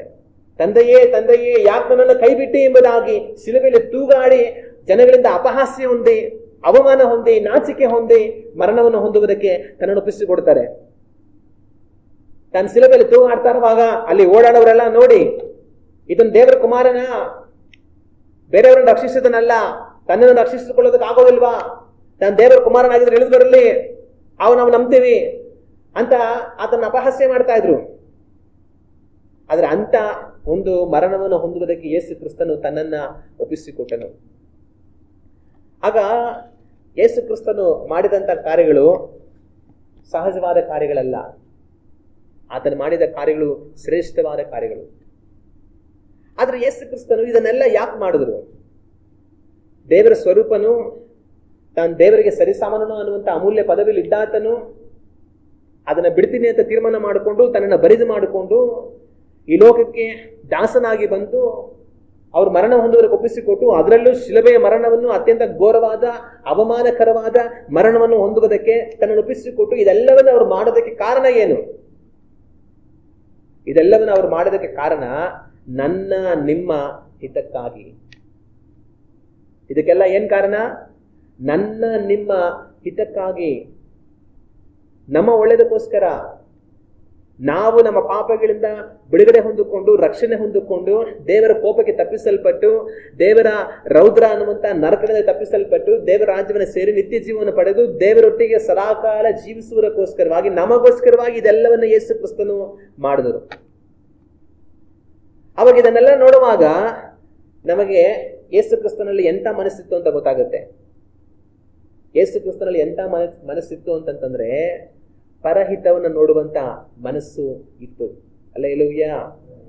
ಅಪೊಸ್ತಲನಾಗಿರುವಂತ ಪೌಲನು ಕ್ರಿಸ್ತ ಯೇಸುನಲ್ಲಿದ್ದಂತ ಮನಸ್ಸು ನಿಮ್ಮಲ್ಲಿಯೂ ಇರಲಿ ಎಂಬುದಾಗಿ ವಿಶ್ವಾಸಗಳಿಗೆ ಬರೀತಾನೆ. ಬರೆದು ಆತನು ಮಾಡಿದ ಕಾರ್ಯವೆಲ್ಲ ಬರೀತಾನೆ. ಅವುಗಳ ಮುಖಾಂತರ ನಮಗೇನ್ ಅರ್ಥ ಆಗುತ್ತೆ? ಆತನಿಗಿದ್ದಂತ ಮನಸ್ಸು ಎಂಥದ್ದು? ಆತನಿಗಿದ್ದಂತ ಮನಸ್ಸು ಪರಹಿತವನ್ನು ನೋಡುವಂತ ಮನಸ್ಸು, ಇತರರ ಒಳ್ಳೆಯದನ್ನ ನೋಡುವಂತ ಮನಸ್ಸು. ಯೇಸು ಕ್ರಿಸ್ತನು ತನ್ನ ಹಿತವನ್ನು ತಾನು ನೋಡಿಕೊಳ್ಳಲಿಲ್ಲ. ತನ್ನ ಹಿತವನ್ನು ತಾನು ನೋಡಿಕೊಳ್ಳೋದಾಗಿದ್ದರೆ ನಾನು ಹೋಗೋದಿಲ್ಲ ಅಂತ ಹೇಳ್ತಾ ಇದ್ರು. ನಾನು ದೇವರ ಸ್ವರೂಪನು, ದೇವರಿಗೆ ಸರಿ ಸಮಾನನು, ನಾನು ಯಾಕೆ ಮನುಷ್ಯನಾಗಿ ದಾಸನಾಗಿ ಹೋಗಿ ಶಿಲುಬೆಯಲ್ಲಿ ಮರಣ ಹೊಂದಬೇಕು? ಆದ್ರೆ ಯೇಸು ಕ್ರಿಸ್ತನು ತನ್ನ ಹಿತವನ್ನು ನೋಡಿಕೊಳ್ಳಲಿಲ್ಲ. ಆತನು ನನ್ನ ನಿಮ್ಮ ಹಿತವನ್ನು ನೋಡಿದನು. ನನ್ನ ನಿಮ್ಮ ಹಿತವನ್ನು ನೋಡಿದರಿಂದ ಆ ಮಹಿಮೆಯಾದ ಕಾರ್ಯವನ್ನು ಯೇಸು ಕ್ರಿಸ್ತನು ತಾನು ಮಾಡಿದನು. ಹಲ್ಲೆಲೂಯಾ. ಆಗ ಕ್ರಿಸ್ತ ಯೇಸುನಲ್ಲಿದ್ದಂತ ಮನಸ್ಸು ನಿಮ್ಮಲ್ಲಿ ಇರಲಿ ಎಂಬುದಾಗಿ ದೇವರ ವಾಕ್ಯ ಹೇಳುತ್ತದೆ. ಆತನಲ್ಲಿದ್ದಂತ ಮನಸ್ಸು ಎಂಥದ್ದು? ಇತರರ ಹಿತವನ್ನು ನೋಡುವಂತ ಮನಸ್ಸು. ಇದನ್ನ ಪೌಲನು ಅದೇ ವಾಕ್ಯಗಳಲ್ಲಿಯೇ ಹೇಳ್ತಾನೆ. ಫಿಲಿಪ್ಪಿಯವರಿಗೆ ಬರೆದ ಪತ್ರಿಕೆ 2ನೇ ಅಧ್ಯಾಯ 4ನೇ ವಾಕ್ಯವನ್ನ ನಾವು ಓದಿ ನೋಡೋಣ. ನಿಮ್ಮಲ್ಲಿ ಪ್ರತಿಯೊಬ್ಬನು ಸ್ವಹಿತವನ್ನು ಮಾತ್ರ ನೋಡದೆ ಪರಹಿತವನ್ನು ಸಹ ನೋಡಲಿ. ಇಲ್ಲಿ ಪೌಲನ ವಿಶ್ವಾಸಿಗಳಿಗೆ ಬರೆಯೋ ಮಾತೇನಂತಂದ್ರೆ, ನಿಮ್ಮಲ್ಲಿ ಪ್ರತಿಯೊಬ್ಬನು ಏನ್ ಮಾಡ್ಬೇಕು? ಸ್ವಹಿತವನ್ನು ಮಾತ್ರ ನೋಡದೆ, ನಿಮ್ಮ ಅನುಕೂಲಗಳನ್ನು ಮಾತ್ರ ನೀವು ನೋಡ್ಕೊಳ್ಬೇಡಿ, ಪರಹಿತವನ್ನು ಸಹ ನೋಡಿ ಅಂತ ಹೇಳಿ ಆಮೇಲೆ ಈ ಮಾತು ಬರೀತಾರೆ. ಏನ್ ಮಾತು? ಕ್ರಿಸ್ತ ಯೇಸುನಲ್ಲಿದ್ದಂತ ಮನಸ್ಸು ನಿಮ್ಮಲ್ಲಿಯೂ ಇರಲಿ. ಹಂಗಾರೆ ಅರ್ಥ ಏನು? ಕ್ರಿಸ್ತ ಯೇಸುವಿನಲ್ಲಿ ತನ್ನ ಸ್ವಂತ ಹಿತವನ್ನು ನೋಡಿಕೊಳ್ಳೋದಲ್ಲ, ಇತರರ ಹಿತವನ್ನು ನೋಡುವಂತ ಮನಸ್ಸಿತ್ತು. ಆ ಮನಸ್ಸು ನಿಮ್ಮಲ್ಲಿಯೂ ಇರಲಿ. ಅದಕ್ಕೆ ಗುರುತಾಗಿ ಆತನ ಏನ್ ಮಾಡ್ದ? ಆತನ ದೇವರ ಸ್ವರೂಪನು, ತಾನು ದೇವರಿಗೆ ಸರಿ ಸಮಾನನಾಗಿದ್ದು ಕೂಡ ಬರಿದಾಗಿ ದಾಸನಾಗಿ ಬಂದು ಈ ಲೋಕದಲ್ಲಿ ಮನುಷ್ಯರಿಗೆ ಸಾದೃಶ್ಯನಾದನು. ಮರಣವನ್ನು, ಶಿಲುಬೆಯ ಮರಣವನ್ನು ಹೊಂದುವವರೆಗೂ ಒಪ್ಪಿಸಿಕೊಟ್ಟನು. ಇದೇನ್ ತೋರಿಸುತ್ತೆ? ಆತನ ಪರಹಿತವನ್ನು ನೋಡುವ ಆತನು, ಆತನಲ್ಲಿದ್ದಂತ ಮನಸ್ಸು ನಿಮ್ಮಲ್ಲಿ ಇರಲಿ. ಆತನು ನನ್ನ ನಿಮ್ಮ ಹಿತಕ್ಕಾಗಿ ಅಂತ ಉನ್ನತವಾದ ಸ್ಥಳದಲ್ಲಿ ಆತನು ಬಂದು ಈ ತರ ಹೀನವಾದ ಸ್ಥಿತಿಗೆ ಹೋದನಲ್ಲ. ನೀವು ಇನ್ನೊಬ್ಬರ ಹಿತಕ್ಕಾಗಿ ಏನ್ ಮಾಡ್ತೀರಾ? ನಾನಿದನ್ ಮಾಡ್ಬೇಕಾ? ನಾನು ಯಾರು ಗೊತ್ತಾ ಅಂತ ಅನ್ಕೊಂಡ್ಬೇಡಿ. ಬೇರೆಯವ್ರ ಹಿತವನ್ನು ನೋಡಿ, ಬೇರೆಯವ್ರಿಗೆ ಒಳ್ಳೇದಕ್ಕಾಗೋದಕ್ಕೋಸ್ಕರ ಏನ್ ಬೇಕಾದ್ರೂ ಮಾಡಿ. ಯೇಸು ಕ್ರಿಸ್ತನ್ ಮಾಡಿದಂತ ಕಾರ್ಯ ಎಂತದ್ದು? ನನ್ನ ನಿಮ್ಮ ಹಿತಕ್ಕಾಗಿ. ನೀವು ಅದೇ ತರ ಇರಿ ಅಂತ ಯೇಸು ಕ್ರಿಸ್ತನ ಉದಾಹರಣೆಯನ್ನು ತೋರಿಸಿ ಆತನು ಪರಹಿತವನ್ನು ನೋಡುವ ಆತನು. ನೀವು ಅದೇ ರೀತಿಯಾಗಿರಿ, ಆತನಲ್ಲಿದ್ದಂಥ ಮನಸ್ಸು ನಿಮ್ಮಲ್ಲಿ ಇರಲಿ ಅಂತ ವಿಶ್ವಾಸಿಗಳಿಗೆ ನಾನು ಬರೆಯುವಂಥದ್ದನ್ನ ನಾವು ಕಾಣ್ತೇವೆ. ಇದು ಮಾತ್ರ ಅಲ್ದರ ರೋಮಪುರದವರಿಗೆ ಬರೆದ ಪತ್ರಿಕೆ 15ನೇ ಅಧ್ಯಾಯ 2 ಮತ್ತು 3ನೇ ವಾಕ್ಯವನ್ನು ನಾವು ಓದಿ ನೋಡಿದರೆ ಅಲ್ಲೂ ಸಹ ಈ ರೀತಿಯಾಗಿದೆ. ನಮ್ಮಲ್ಲಿ ಪ್ರತಿಯೊಬ್ಬನು ತನ್ನ ನೆರೆಯವನ ಹಿತವನ್ನು, ಭಕ್ತಿ ವೃದ್ಧಿಯನ್ನು ಅಪೇಕ್ಷಿಸುವವನಾಗಿ ಅವನ ಸುಖವನ್ನ ನೋಡಿಕೊಳ್ಳಲಿ. ಯಾಕೆಂದರೆ ಕ್ರಿಸ್ತನು ಸಹ ತನ್ನ ಸುಖವನ್ನ ನೋಡಿಕೊಳ್ಳಲಿಲ್ಲ. ಇಲ್ಲಿ ಪೌಲನ ವಿಶ್ವಾಸಿಗಳಿಗೆ ಬರೆಯೋ ಮಾತೇನೆಂದರೆ, ನಿಮ್ಮಲ್ಲಿ ಪ್ರತಿಯೊಬ್ಬನು ತನ್ನ ನೆರೆಯವನ ಹಿತವನ್ನು, ಭಕ್ತಿ ವೃದ್ಧಿಯನ್ನು ಅಪೇಕ್ಷಿಸುವವನಾಗಿ ಅವನ ಸುಖವನ್ನ ನೋಡಿಕೊಳ್ಳಲಿ. ನಾವೇನ್ ಮಾಡಬೇಕು? ನಾವು ನೆರೆಯವನ ಹಿತವನ್ನ, ಬೇರೆಯವರ ಹಿತವನ್ನ ನಾವು ನೋಡುವಂತವர்களಾಗಿ ಇರಬೇಕು. ಬೇರೆಯವರ ಭಕ್ತಿ ವೃದ್ಧಿಯನ್ನ ಅಪೇಕ್ಷಿಸುವವர்களಾಗಿ ನಾನು ನೀವು ಇರಬೇಕು. ಬರೀ ನಮ್ಮ ಸುಖವನ್ನು ಮಾತ್ರ ನೋಡಿಕೊಂಡು ಇರುವಂತವர்களಾಗಿ ನಾವು ಇರಬಾರದು. ಯಾಕೆಂದರೆ ಕ್ರಿಸ್ತನು ಸಹ ತನ್ನ ಸುಖವನ್ನ ನೋಡಿಕೊಳ್ಳಲ್ಲ. ಕ್ರಿಸ್ತನು ಸಹ ಏನ್ ಮಾಡಿದ್ರು? ತನ್ನ ಸುಖವನ್ನು ನೋಡಿಕೊಳ್ಳಲಿಲ್ಲ, ಬೇರೆಯವರ ಸುಖವನ್ನ ಆತನು ನೋಡಿದ. ಅಂದ್ರೆ ಬೇರೆಯವರ ಹಿತವನ್ನ ಆತನು ನೋಡಿದ. ನೀವು ಸಹ ಅದೇ ರೀತಿಯಾಗಿರ್ರಿ ಅಂತ ಇಲ್ಲಿ ಪೌಲನು ಬರೆಯುವಂಥದ್ದನ್ನ ನಾವು ಕಾಣ್ತೇವೆ. ಆಗ ಯೇಸು ಕ್ರಿಸ್ತನಲ್ಲಿದ್ದಂಥ ಮನಸ್ಸು ಎಂಥದ್ದು? ಯೇಸು ಕ್ರಿಸ್ತನಲ್ಲಿದ್ದಂಥ ಮನಸ್ಸು ಇತರರ ಹಿತವನ್ನ ನೋಡುವಂತ ಮನಸ್ಸು. ನನ್ನಲ್ಲಿಯೂ ನಿಮ್ಮಲ್ಲಿಯೂ ಎಂಥ ಮನಸ್ಸಿರಬೇಕು? ನನ್ನಲ್ಲಿಯೂ ನಿಮ್ಮಲ್ಲಿಯೂ ಬೇರೆಯವರ ಹಿತವನ್ನ ನೋಡುವಂತ ಮನಸ್ಸು ಇರಬೇಕು. ನಮ್ಮ ಹಿತವನ್ನ ನೋಡಿಕೊಳ್ಳುವುದಲ್ಲ, ಬೇರೆಯವರ ಹಿತವನ್ನ ನೋಡುವಂತ ಮನಸ್ಸು ನಮಗಿರಬೇಕು. ನಮಗೇನು ಪ್ರಯೋಜನ ಆಗುತ್ತೆ, ನಮಗೇನು ಒಳ್ಳೇದಾಗತ್ತೆ, ನಮಗೇನು ಲಾಭ ಬರುತ್ತೆ ಅನ್ನೋದಲ್ಲ, ಆದರೆ ಇತರ ಇತರರ ಪ್ರಯೋಜನಕ್ಕಾಗಿ, ಇತರ ಹಿತಕ್ಕಾಗಿ ನಾನು ನೀವು ಬದುಕುವಂತವರಾಗಿರಬೇಕು. ಹಲ್ಲೆಲೂಯಾ. ಇವತ್ತು ಈ ವಾಕ್ಯವನ್ನು ನಾವು ಧ್ಯಾನ ಮಾಡುವಾಗ ನಾವು ಯಾವ ತರ ಇದ್ದೇವೆ ಒಂದು ಕ್ಷಣ ಯೋಚನೆ ಮಾಡಿ ನೋಡೋಣ. ಕ್ರಿಸ್ತ ಯೇಸುವಿನಲ್ಲಿದ್ದಂಥ ಮನಸ್ಸು ನಿಮ್ಮಲ್ಲಿ ಇರಲಿ ಎಂಬುದಾಗಿ ದೇವರ ವಾಕ್ಯ ಹೇಳುತ್ತೆ. ಆತರಲ್ಲಿದ್ದಂಥ ಮನಸ್ಸು ಎಂಥದ್ದು? ಇತರರ ಹಿತವನ್ನ ನೋಡುವಂಥ ಮನಸ್ಸು. ಇವತ್ತು ನಮ್ಮಲ್ಲಿ ಅಂತ ಮನಸ್ಸಿದೆಯಾ? ನಾವು ಇನ್ನೊಬ್ಬರ ಹಿತವನ್ನ ಬಯಸುವಂತವರಾಗಿದ್ದೇವಾ ಅಥವಾ ನಮ್ಮ ಸ್ವಾರ್ಥವನ್ನು ನೋಡಿಕೊಳ್ಳುವಂತವರಾಗಿದ್ದೇವಾ? ಒಂದು ಕ್ಷಣ ನಾವು ಯೋಚನೆ ಮಾಡಿ ನೋಡೋಣ. ಇವತ್ತು ಪ್ರಪಂಚ ಯಾವ ತರ ಇದೆ ಅಂತಂತಂದ್ರೆ, ಬೇರೆಯವ್ರ ಬಗ್ಗೆ ಜನಗಳಿಗೆ ಕನಿಕರಣ ಇರೋದಿಲ್ಲ, ಬೇರೆಯವ್ರ ಬಗ್ಗೆ ಜನಗಳಿಗೆ ಗಮನನೇ ಇರೋದಿಲ್ಲ.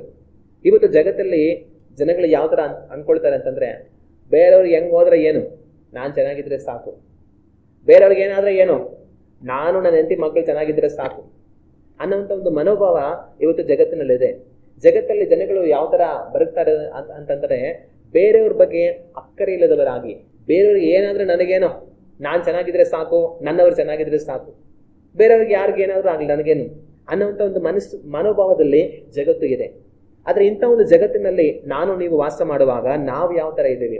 ಇನ್ನೊಬ್ಬರ ಹಿತವನ್ನು ಬಯಸುವಂತವರುಗಳಾಗಿದ್ದೇವಾ ಅಥವಾ ನಾವು ಬೇರೆಯವ್ರ ರೀತಿಯಲ್ಲಿ ಯಾರಿಗೆ ಹೆಂಗಾದ್ರೆ ಯಾರಿಗೇನಾದ್ರೂ ನಮಗೇನು, ನಾವು ಚೆನ್ನಾಗಿದ್ದೀವಾ ಅನ್ನೋ ಭಾವನೆಯಲ್ಲಿ ಇದ್ದೀವಾ? ಒಂದು ಕ್ಷಣ ನಾವು ಯೋಚನೆ ಮಾಡಬೇಕು. ಯೇಸು ಕ್ರಿಸ್ತನ ಒಂದು ಸರಿ ಒಂದು ಉದಾಹರಣೆ ಕೊಡ್ತಾರೆ, ಸಮಾರ್ಯದವನ ಉದಾಹರಣೆ. ಏನಾದ್ರೂ ಒಂದು ವ್ಯಕ್ತಿಯನ್ನು ಹಿಡ್ಕೊಂಡು ಕಳ್ಳರು ಹೊಡೆದು ಅವನನ್ನ ಅರೆಜೀವ ಮಾಡಿ ಅವನ ಹತ್ರ ಇದೆಲ್ಲ ಕಿತ್ಕೊಂಡು ಹೋಗಿ ಬೀದಲ್ಲಿ ಬಿಟ್ಟು ಹೋಗ್ಬಿಡ್ತಾರೆ. ಒಬ್ಬ ಲೇವಿ ಬರ್ತಾನೆ, ಅವ್ನು ನೋಡ್ಕೊಂಡು ಹಂಗೆ ಹೋಗ್ಬಿಡ್ತಾನೆ. ಒಬ್ಬ ಯಾಜಕ ಬರ್ತಾನೆ, ಅವ್ನು ನೋಡ್ಕೊಂಡು ಹಂಗೆ ಹೋಗ್ಬಿಡ್ತಾನೆ. ಆದ್ರೆ ಒಬ್ಬ ಸಮಾರ್ಯದವನು ಬಂದು ಏನ್ ಮಾಡ್ತಾನೆ, ಅಯ್ಯೋ ಪಾಪ ಯಾವ ತರ ಗಾಯಪಟ್ಟು ಅರೆಜೀವ ಇದನ್ನಲ್ಲ ಅಂತ ಹೇಳಿ ಅವನ ಗಾಯಗಳನ್ನ ಕಟ್ಟಿ ಅವನ ವಾಹನದಲ್ಲಿ ಕುಂಡ್ರಿಸ್ಕೊಂಡು ಕರ್ಕೊಂಡು ಹೋಗಿ ಚಿತ್ರಕ್ಕೆ ಬಿಟ್ಟು ಅವನಿಗೆ ಆರೈಕೆ ಮಾಡಿ ಅವ್ನ ಕೇಳಿ ದುಡ್ಡು ಕೊಟ್ಟು, ಇನ್ನ ನನ್ನ ಕೆಲಸ ಇದೆ ನಾನು ಹೋಗ್ತೀನಿ, ಅವ್ನಿಗೆ ಏನಾದ್ರು ಖರ್ಚು ಮಾಡಿದ್ರೆ ಉಪಯೋಗಿಸು ಅಂತ ಹೇಳಿ, ಇನ್ನೂ ಹೆಚ್ಚಾಗಿ ಖರ್ಚು ನಾನು ಬರುವಾಗ ಕೊಡ್ತೀನಿ ಅಂತ ಹೇಳಿ ಎಷ್ಟೆಲ್ಲ ಕಾರ್ಯವನ್ನ ಆ ವ್ಯಕ್ತಿ ಮಾಡೋದನ್ನ ನಾವು ಕಾಣ್ತೇವೆ.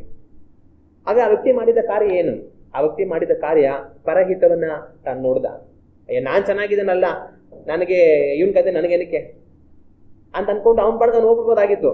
ಆದ್ರೆ ಆ ಕೆಲಸ ಅವ್ನು ಮಾಡಿಲ್ಲ, ಬೇರೆಯವ್ರು ಅದೇ ಕೆಲಸ ಮಾಡಿದ್ರು. ಅಯ್ಯೋ ಯಾವನ ಬಿದ್ದಿದ್ದಾನೆ ನಮ್ಗೇನಂತೆ ಅಂತ ಇಬ್ರು ಹಂಗೆ ಹೋಗ್ಬಿಟ್ರು. ಅವರು ತಮ್ಮ ಹಿತವನ್ನು ನೋಡ್ಕೊಳ್ಳೋರು. ಅದು ಈ ವ್ಯಕ್ತಿ ಏನ್ ಮಾಡ್ದ ಅಂತಂತಂದ್ರೆ, ಅವನ್ನ ನೋಡಿ ಕನಿಕರಿಸಿ ಅವನಿಗೆ ಸಹಾಯ ಮಾಡ್ದ. ಕಾರಣ ತನಗೆ ಪರಹಿತವನ್ನು ನೋಡುವಂತ ಮನಸ್ಸಿತ್ತು. ಒಂದ್ ವೇಳೆ ನಾನೇ ಆ ಸ್ಥಿತಿಯಲ್ಲಿ ಇದ್ದಿದ್ರೆ, ನನ್ನನ್ನೇ ಯಾರಾದ್ರೂ ಹಿಂಗ್ ಹೊಡೆದು ಗಾಯಪಡಿಸಿ ಬೀದಿಲಿ ಹಾಕಿ ಎಲ್ಲಾ ಕಿತ್ಕೊಂಡು ಹೋಗ್ಬಿಟ್ಟಿದ್ರೆ, ಅಯ್ಯೋ ಯಾರಾದ್ರೂ ಸಹಾಯ ಮಾಡಿ ಅಂತ ನಾನು ನಿರೀಕ್ಷೆ ಮಾಡ್ತಾ ಇರ್ಲಿಲ್ವಾ? ಆಗ ಪಾಪ ಆ ಮನುಷ್ಯ ಆತರ ಇರುವಾಗ ನಾನು ಯಾಕೆ ಸಹಾಯ ಮಾಡಬಾರ್ದು ಅಂತ ಆ ಸಮಾರ್ಯದವನು ಏನ್ ಮಾಡ್ತಾನೆ, ಅವನಿಗೆ ಸಹಾಯ ಮಾಡ್ತಾನೆ. ಪರಹಿತವನ್ನು ನೋಡುವಂತ ಮನಸ್ಸು ಆಗಿತ್ತು. ಇವತ್ತು ನಾನು ನೀವು ಪರಹಿತವನ್ನು ನೋಡುವಂತ ಮನಸ್ಸುಳ್ಳವರಾಗಿದ್ದೇವಾ? ಒಂದು ಕ್ಷಣ ನಾವು ಯೋಚನೆ ಮಾಡಿ ನೋಡ್ಬೇಕು. ಯೇಸು ಕ್ರಿಸ್ತನು ಅವರು ಮನುಷ್ಯನಾಗಿದ್ದು, ಅವರು ದೇವರಾಗಿದ್ದು ಮನುಷ್ಯನಾಗಿ ಲೋಕಕ್ಕೆ ಬಂದದ್ರಲ್ಲಿ ಮಾತ್ರ ಪರಹಿತವನ್ನು ತೋರಿಸಲಿಲ್ಲ. ಆದ್ರೆ ಅವರು ಸೇವೆ ಮಾಡುವ ಕಾಲಗಳಲ್ಲೆಲ್ಲ ಅವರು ಪರಹಿತವನ್ನ ತೋರಿಸುವಂತವರುಗಳಾಗಿ ಅವರಿದ್ರು. ಯೇಸು ಕ್ರಿಸ್ತನ್ ಏನ್ ಮಾಡ್ತಾರೆ, ಅವರು ಸಾವಿರಾರು ದನಗಳಿಗೆ ಊಟವನ್ನ ಅವರು ಬಡಿಸ್ತಾರೆ. 5 ರೊಟ್ಟಿ 2 ಮೀನು ತಗೊಂಡು 5,000 ದನಗಳಿಗೆ ಅವ್ರು ಹಂಚಿಕೊಡ್ತಾರೆ. ಕೆಲವೊಂದ್ಸಲಿ 4,000 ದನಗಳಿಗೆ ಅವ್ರ ಊಟವನ್ನು ಹಂಚಿಕೊಡ್ತಾರೆ. ಯೇಸು ಕ್ರಿಸ್ತನು ಕೊಂಚ ರೊಟ್ಟಿ ಮೀನುಗಳನ್ನ ಅಷ್ಟು ದನಗಳಿಗೆ ಹಂಚಿ ಸಿಗುವ ಹಾಗೆ ಅದನ್ನ ಅದ್ಭುತ ಮಾಡಿ ಹೆಚ್ಚಾಗಿ ಮಾಡ್ತಾರೆ, ಹಂಚಿಕೊಡ್ತಾರೆ. ಈ ಕಾರ್ಯವನ್ನು ಅವ್ರು ಯಾಕೆ ಮಾಡಿದ್ರು? ನನಗೆ ಎಷ್ಟು ಶಕ್ತಿ ಇದೆ, ನಾನು ಯಾವ ತರ ಅದ್ಭುತ ಮಾಡ್ತೀನಿ ನೋಡಿ ಅಂತ ತೋರಿಸ್ಕೊಳ್ಳೋದಕ್ಕೆ ಆ ಕಾರ್ಯ ಮಾಡಿದ್ರು. ಅದಕ್ಕೋಸ್ಕರವಾಗಿ ಅವ್ರು ಮಾಡಿಲ್ಲ. ಆದ್ರೆ ಆ ಜನಗಳ ಬಗ್ಗೆ ಚಿಂತಿಸಿ ಅವರ ಹಿತವನ್ನು ಬಯಸಿ ಯೇಸು ಕ್ರಿಸ್ತನ ಆ ಕಾರ್ಯ ಮಾಡಿದ್ರು. ಅವ್ರು ಬಂದು 3 ದಿವಸ ಆಗಿದೆ, ವಾಕ್ಯವನ್ನು ಕೇಳಿ ಹಿಂತಿರುಗಿ ಹೋಗ್ತಾ ಇದ್ದಾರೆ. ಅವ್ರು ಹೋಗುವಾಗ ಊಟ ಇಲ್ಲಾಂದ್ರೆ ಅವ್ರ ದಾರಿಯಲ್ಲಿ ಬಳಿದು ಹೋಗ್ತಾರೆ.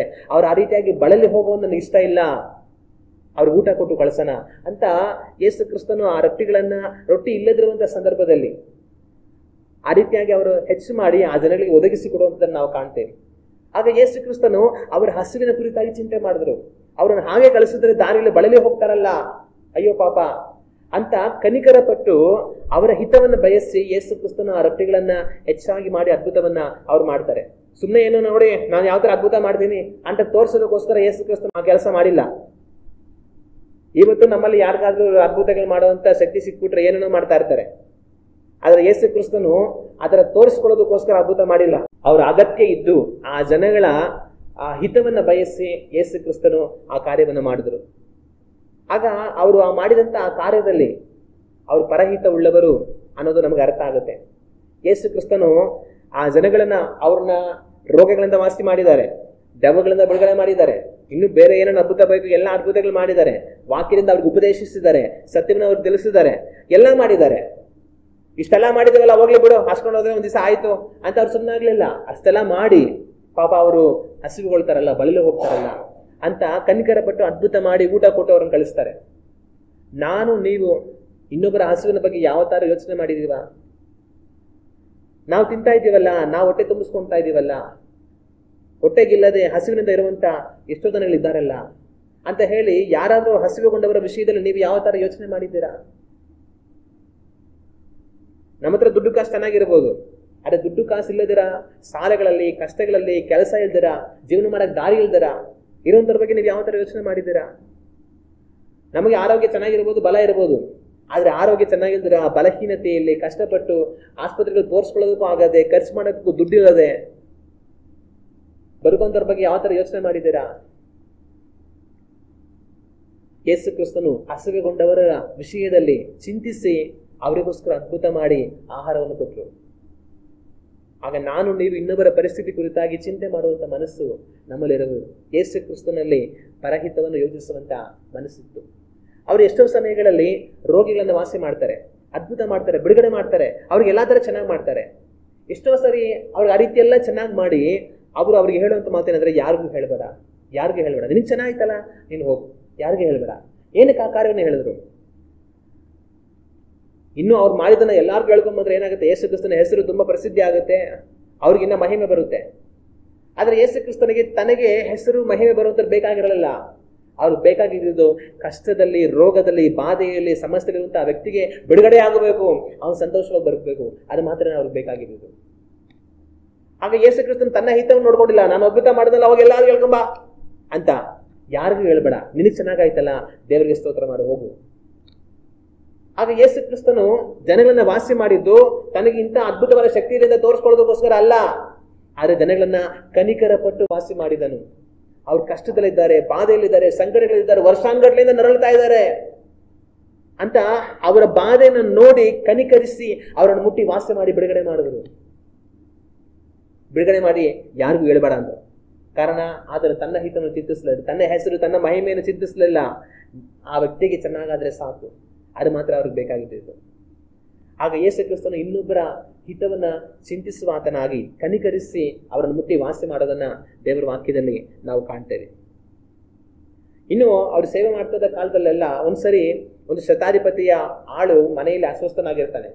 ಆ ಶತಾಧಿಪತಿ ಬಂದು ಕೇಳ್ಕೊಳ್ತಾನೆ, ನನ್ನ ಆಳು ಅಸ್ವಸ್ಥನಾಗಿದ್ದಾನೆ, ಯೇಸು ಕ್ರಿಸ್ತನಲ್ಲಿ ಹೋಗೋಣ ಮನೆಗೆ, ನಾನು ಬಂದು ವಾಸಿ ಮಾಡ್ತೀನಿ ಅಂತ ಹೇಳಿ. ಅವನು ಶತಾಧಿಪತಿ ಹೇಳ್ತಾನೆ, ಸ್ವಾಮಿ ನೀವು ಬರೋದು ಬೇಡ, ನಾನು ಒಬ್ಬ ಶತಾಧಿಪತಿ, ನನ್ನ ಕೈ ಕೆಳಗೆ 100 ಜನ ಸೈನಿಕರಿದ್ದಾರೆ, ಒಬ್ಬನಿಗೆ ಹೋಗು ಅಂದ್ರೆ ಹೋಗ್ತಾನೆ, ಬಾ ಅಂದ್ರೆ ಬರ್ತಾನೆ, ನಿಮ್ಗೂ ಸಹ ಅದೇ ತರ ಅಧಿಕಾರ ಇದೆ, ನೀವು ಅಲ್ಗಂಟ ಬಂದು ಪ್ರಾರ್ಥನೆ ಮಾಡ್ಬೇಕಾದ ಅಗತ್ಯ ಇಲ್ಲ, ಇಲ್ಲಿಂದ ಒಂದ್ ಮಾತು ಹೇಳಿದ್ರೆ ಸಾಕು ಅವ್ನು ಬಿಡುಗಡೆ ಆಗ್ಬಿಡುತ್ತೆ ಅಂತ ಒಂದ್ ಮಾತು ಹೇಳಿ ಸಾಕು ಅಂತಂದ. ಯೇಸು ಕ್ರಿಸ್ತನ ಆಶ್ಚರ್ಯ ಪಡ್ತಾರೆ, ಇಂಥ ನಂಬಿಕೆಯನ್ನು ನಾನು ಇಸ್ರಾಯೇಲ್ ಜನಗಳಲ್ಲೂ ಕಾಣಲಿಲ್ಲ ಅಂತ ಹೇಳಿ. ಆದ್ರೆ ಅನ್ಯ ದೇಶದವನು ಎಂತ ನಂಬಿಕೆ ಉಳ್ಳವನಾಗಿದ್ದಾನೆ ಅಂತ ಆಶ್ಚರ್ಯಪಟ್ಟು, ನೀನು ನಂಬಿದ ಹಾಗೆ ಆಗುತ್ತೆ ಹೋಗು ಅಂತ ಹೇಳ್ತಾನೆ. ಅದ್ರ ಅವ್ನು ವಾಸಿ ಆಗ್ಬಿಡುತ್ತೆ. ಮತ್ತೆ ಇನ್ನೊಂದು ಸಮಯದಲ್ಲಿ ಒಂದು ಸಭೆಯ ಅಧಿಕಾರಿ ಬರ್ತಾನೆ, ಸ್ವಾಮಿ ಸ್ವಾಮಿ ನನ್ನ ಮಗಳು ಈಗಲೇ ಸತ್ತೋದ್ಲು, ಆದ್ರೂ ಸಹ ನೀನ್ ಬಂದು ಒಂದ್ಸಲಿ ಕೈ ಇಟ್ರೆ ಸಾಕು ಅವಳು ಬದುಕ್ಬಿಡ್ತಾಳೆ ಅಂತ ಅವರು ಹೇಳ್ತಾರೆ. ಆಗ ಯೇಸು ಕ್ರಿಸ್ತನ ಸರಿ ಆಯ್ತು ನಡಿ ಹೋಗೋಣ ಅಂತ ಹೇಳಿ ಯೇಸು ಕ್ರಿಸ್ತನ ಆ ವ್ಯಕ್ತಿ ಜೊತೆ ಹೋಗ್ತಾರೆ. ಆದ್ರೆ ಆಗ ಯೇಸು ಕ್ರಿಸ್ತನ ಇನ್ನೊಂದು ಕೆಲಸ ಏನ್ ಮಾಡ್ಬೋದಾಗಿತ್ತು, ನಿಮ್ಮ ಮನೆ ಗಂಟ ನಾನು ಬರ್ಬೇಕಾ? ಮೊನ್ನೆ ಏನಾಯ್ತು ನೀನ್ ಕೇಳಿಲ್ವಾ? ಆ ಶತಾಧಿಪತಿ ಆಳು ನಾನು ಒಂದೇ ಒಂದು ಮಾತು ಹೇಳಿದೆ, ಹಂಗೆ ಸರೋಗ್ಬಿಡ್ತ ಅವನಿಗೆ. ನಿಮ್ ಮನೆ ಗಂಟ ಯಾರು ಬರೋರು? ನಾನು ಇಲ್ಲಿಂದ ಒಂದು ಮಾತು ಹೇಳ್ತೀನಿ, ಹೋಗೋ ಚೆನ್ನಾಗುತ್ತೆ ಅವಳು ಬದುಕಂತ ಹೋಗು ಅಂತ ಯೇಸು ಕ್ರಿಸ್ತನ ಹೇಳ್ಬಿಟ್ರ? ಅಲ್ಲಿಂದ ಅವ್ರೊಂದು ಮಾತು ಹೇಳಿದ್ರೆ ಅವಳು ಬದುಕೋದಿಲ್ವ? ಹುಡುಗಿ ಖಂಡಿತ ಬರುತ್ತಾಳೆ. ಆದ್ರೂ ಕೂಡ ಯೇಸು ಕ್ರಿಸ್ತನ ಏನ್ ಮಾಡಿದ್ರು, ಅವ್ನು ಬಂದು ನೀವು ಕೈ ಇಡ್ಬೇಕು ಸ್ವಾಮಿ, ದಯವಿಟ್ಟು ಬರ್ಲೇಬೇಕು ಅಂತ ಕೇಳ್ತಾ ಇದ್ದಾಗ, ಸರಿ ಆಯ್ತು ಬರ್ತೀನಿ ನಡಿ ಅಂತ ಹೇಳುದು. ಆಗ ಶತಾಧಿಪತಿ ಆ ನಂಬಿಕೆ ಏನು, ನೀವಿರೋ ಸ್ಥಳದಲ್ಲೇ ಒಂದು ಮಾತು ಹೇಳಿದ್ರೆ ಸಾಕು ಚೆನ್ನಾಗಾಗ್ಬಿಡ್ತಾನೆ ಅಂತ. ಆಯ್ತು ಹೋಗು, ಚೆನ್ನಾಗಾಗ್ಲಿ ಹೋಗು ಅಂತ ಹೇಳಿದ್ರೆ ಚೆನ್ನಾಗಾಗ್ಬಿಡ್ತು. ಆದ್ರೆ ಈ ಹುಡುಗಿಯ ತಂದೆಯ ನಂಬಿಕೆ ಏನು, ನೀವು ಬಂದು ಕೈ ಇಡ್ಲೇಬೇಕು, ನೀವು ಬಂದು ಕೈ ಇಟ್ಟಾಗ ಚೆನ್ನಾಗಾಗುತ್ತೆ ಅನ್ನೋದು ನಂಬಿಕೆ. ಅವಾಗ ಅವನ ನಂಬಿಕೆಗೆ ತಕ್ಕಂತೆ ಇವ್ರು ಇಲ್ಲಿಂದ ಇದ್ದುಕೊಂಡು ಒಂದೇ ಮಾತು ಹೇಳಿದ್ರು ಕೂಡ ಸರಿಯಾಗ್ಬಿಡುತ್ತೆ. ಆದ್ರೆ ಅವ್ರೇನ್ ಮಾಡಿಲ್ಲ, ತನ್ನನ್ನ ಬೇಸರ ಪಡಿಸೋದಕ್ಕೆ ಇಷ್ಟಪಡ್ಲಿಲ್ಲ.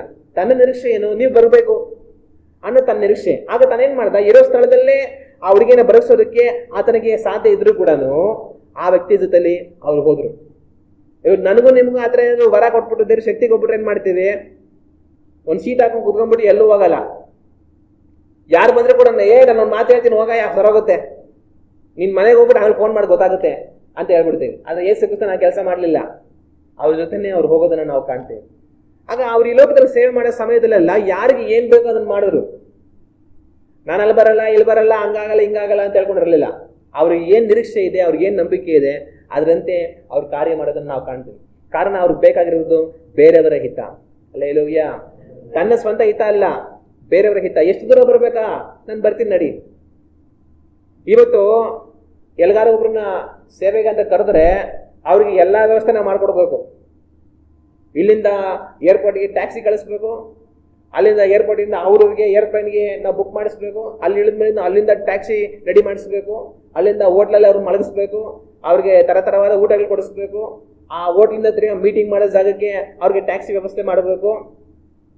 ಆ ಮೀಟಿಂಗ್ ಎಲ್ಲ ಮುಗಿದ ನಂತರ ಮತ್ತೆ ಅವ್ರನ್ನ ರಿಟರ್ನ್ ಕರ್ಕೊಂಡು ಹೋಗೋದು, ಬಿಡೋದು, ಮಾಡೋದು, ಎಷ್ಟೆಲ್ಲ ವ್ಯವಸ್ಥೆ ಮಾಡ್ಬೇಕು ಇವತ್ತು.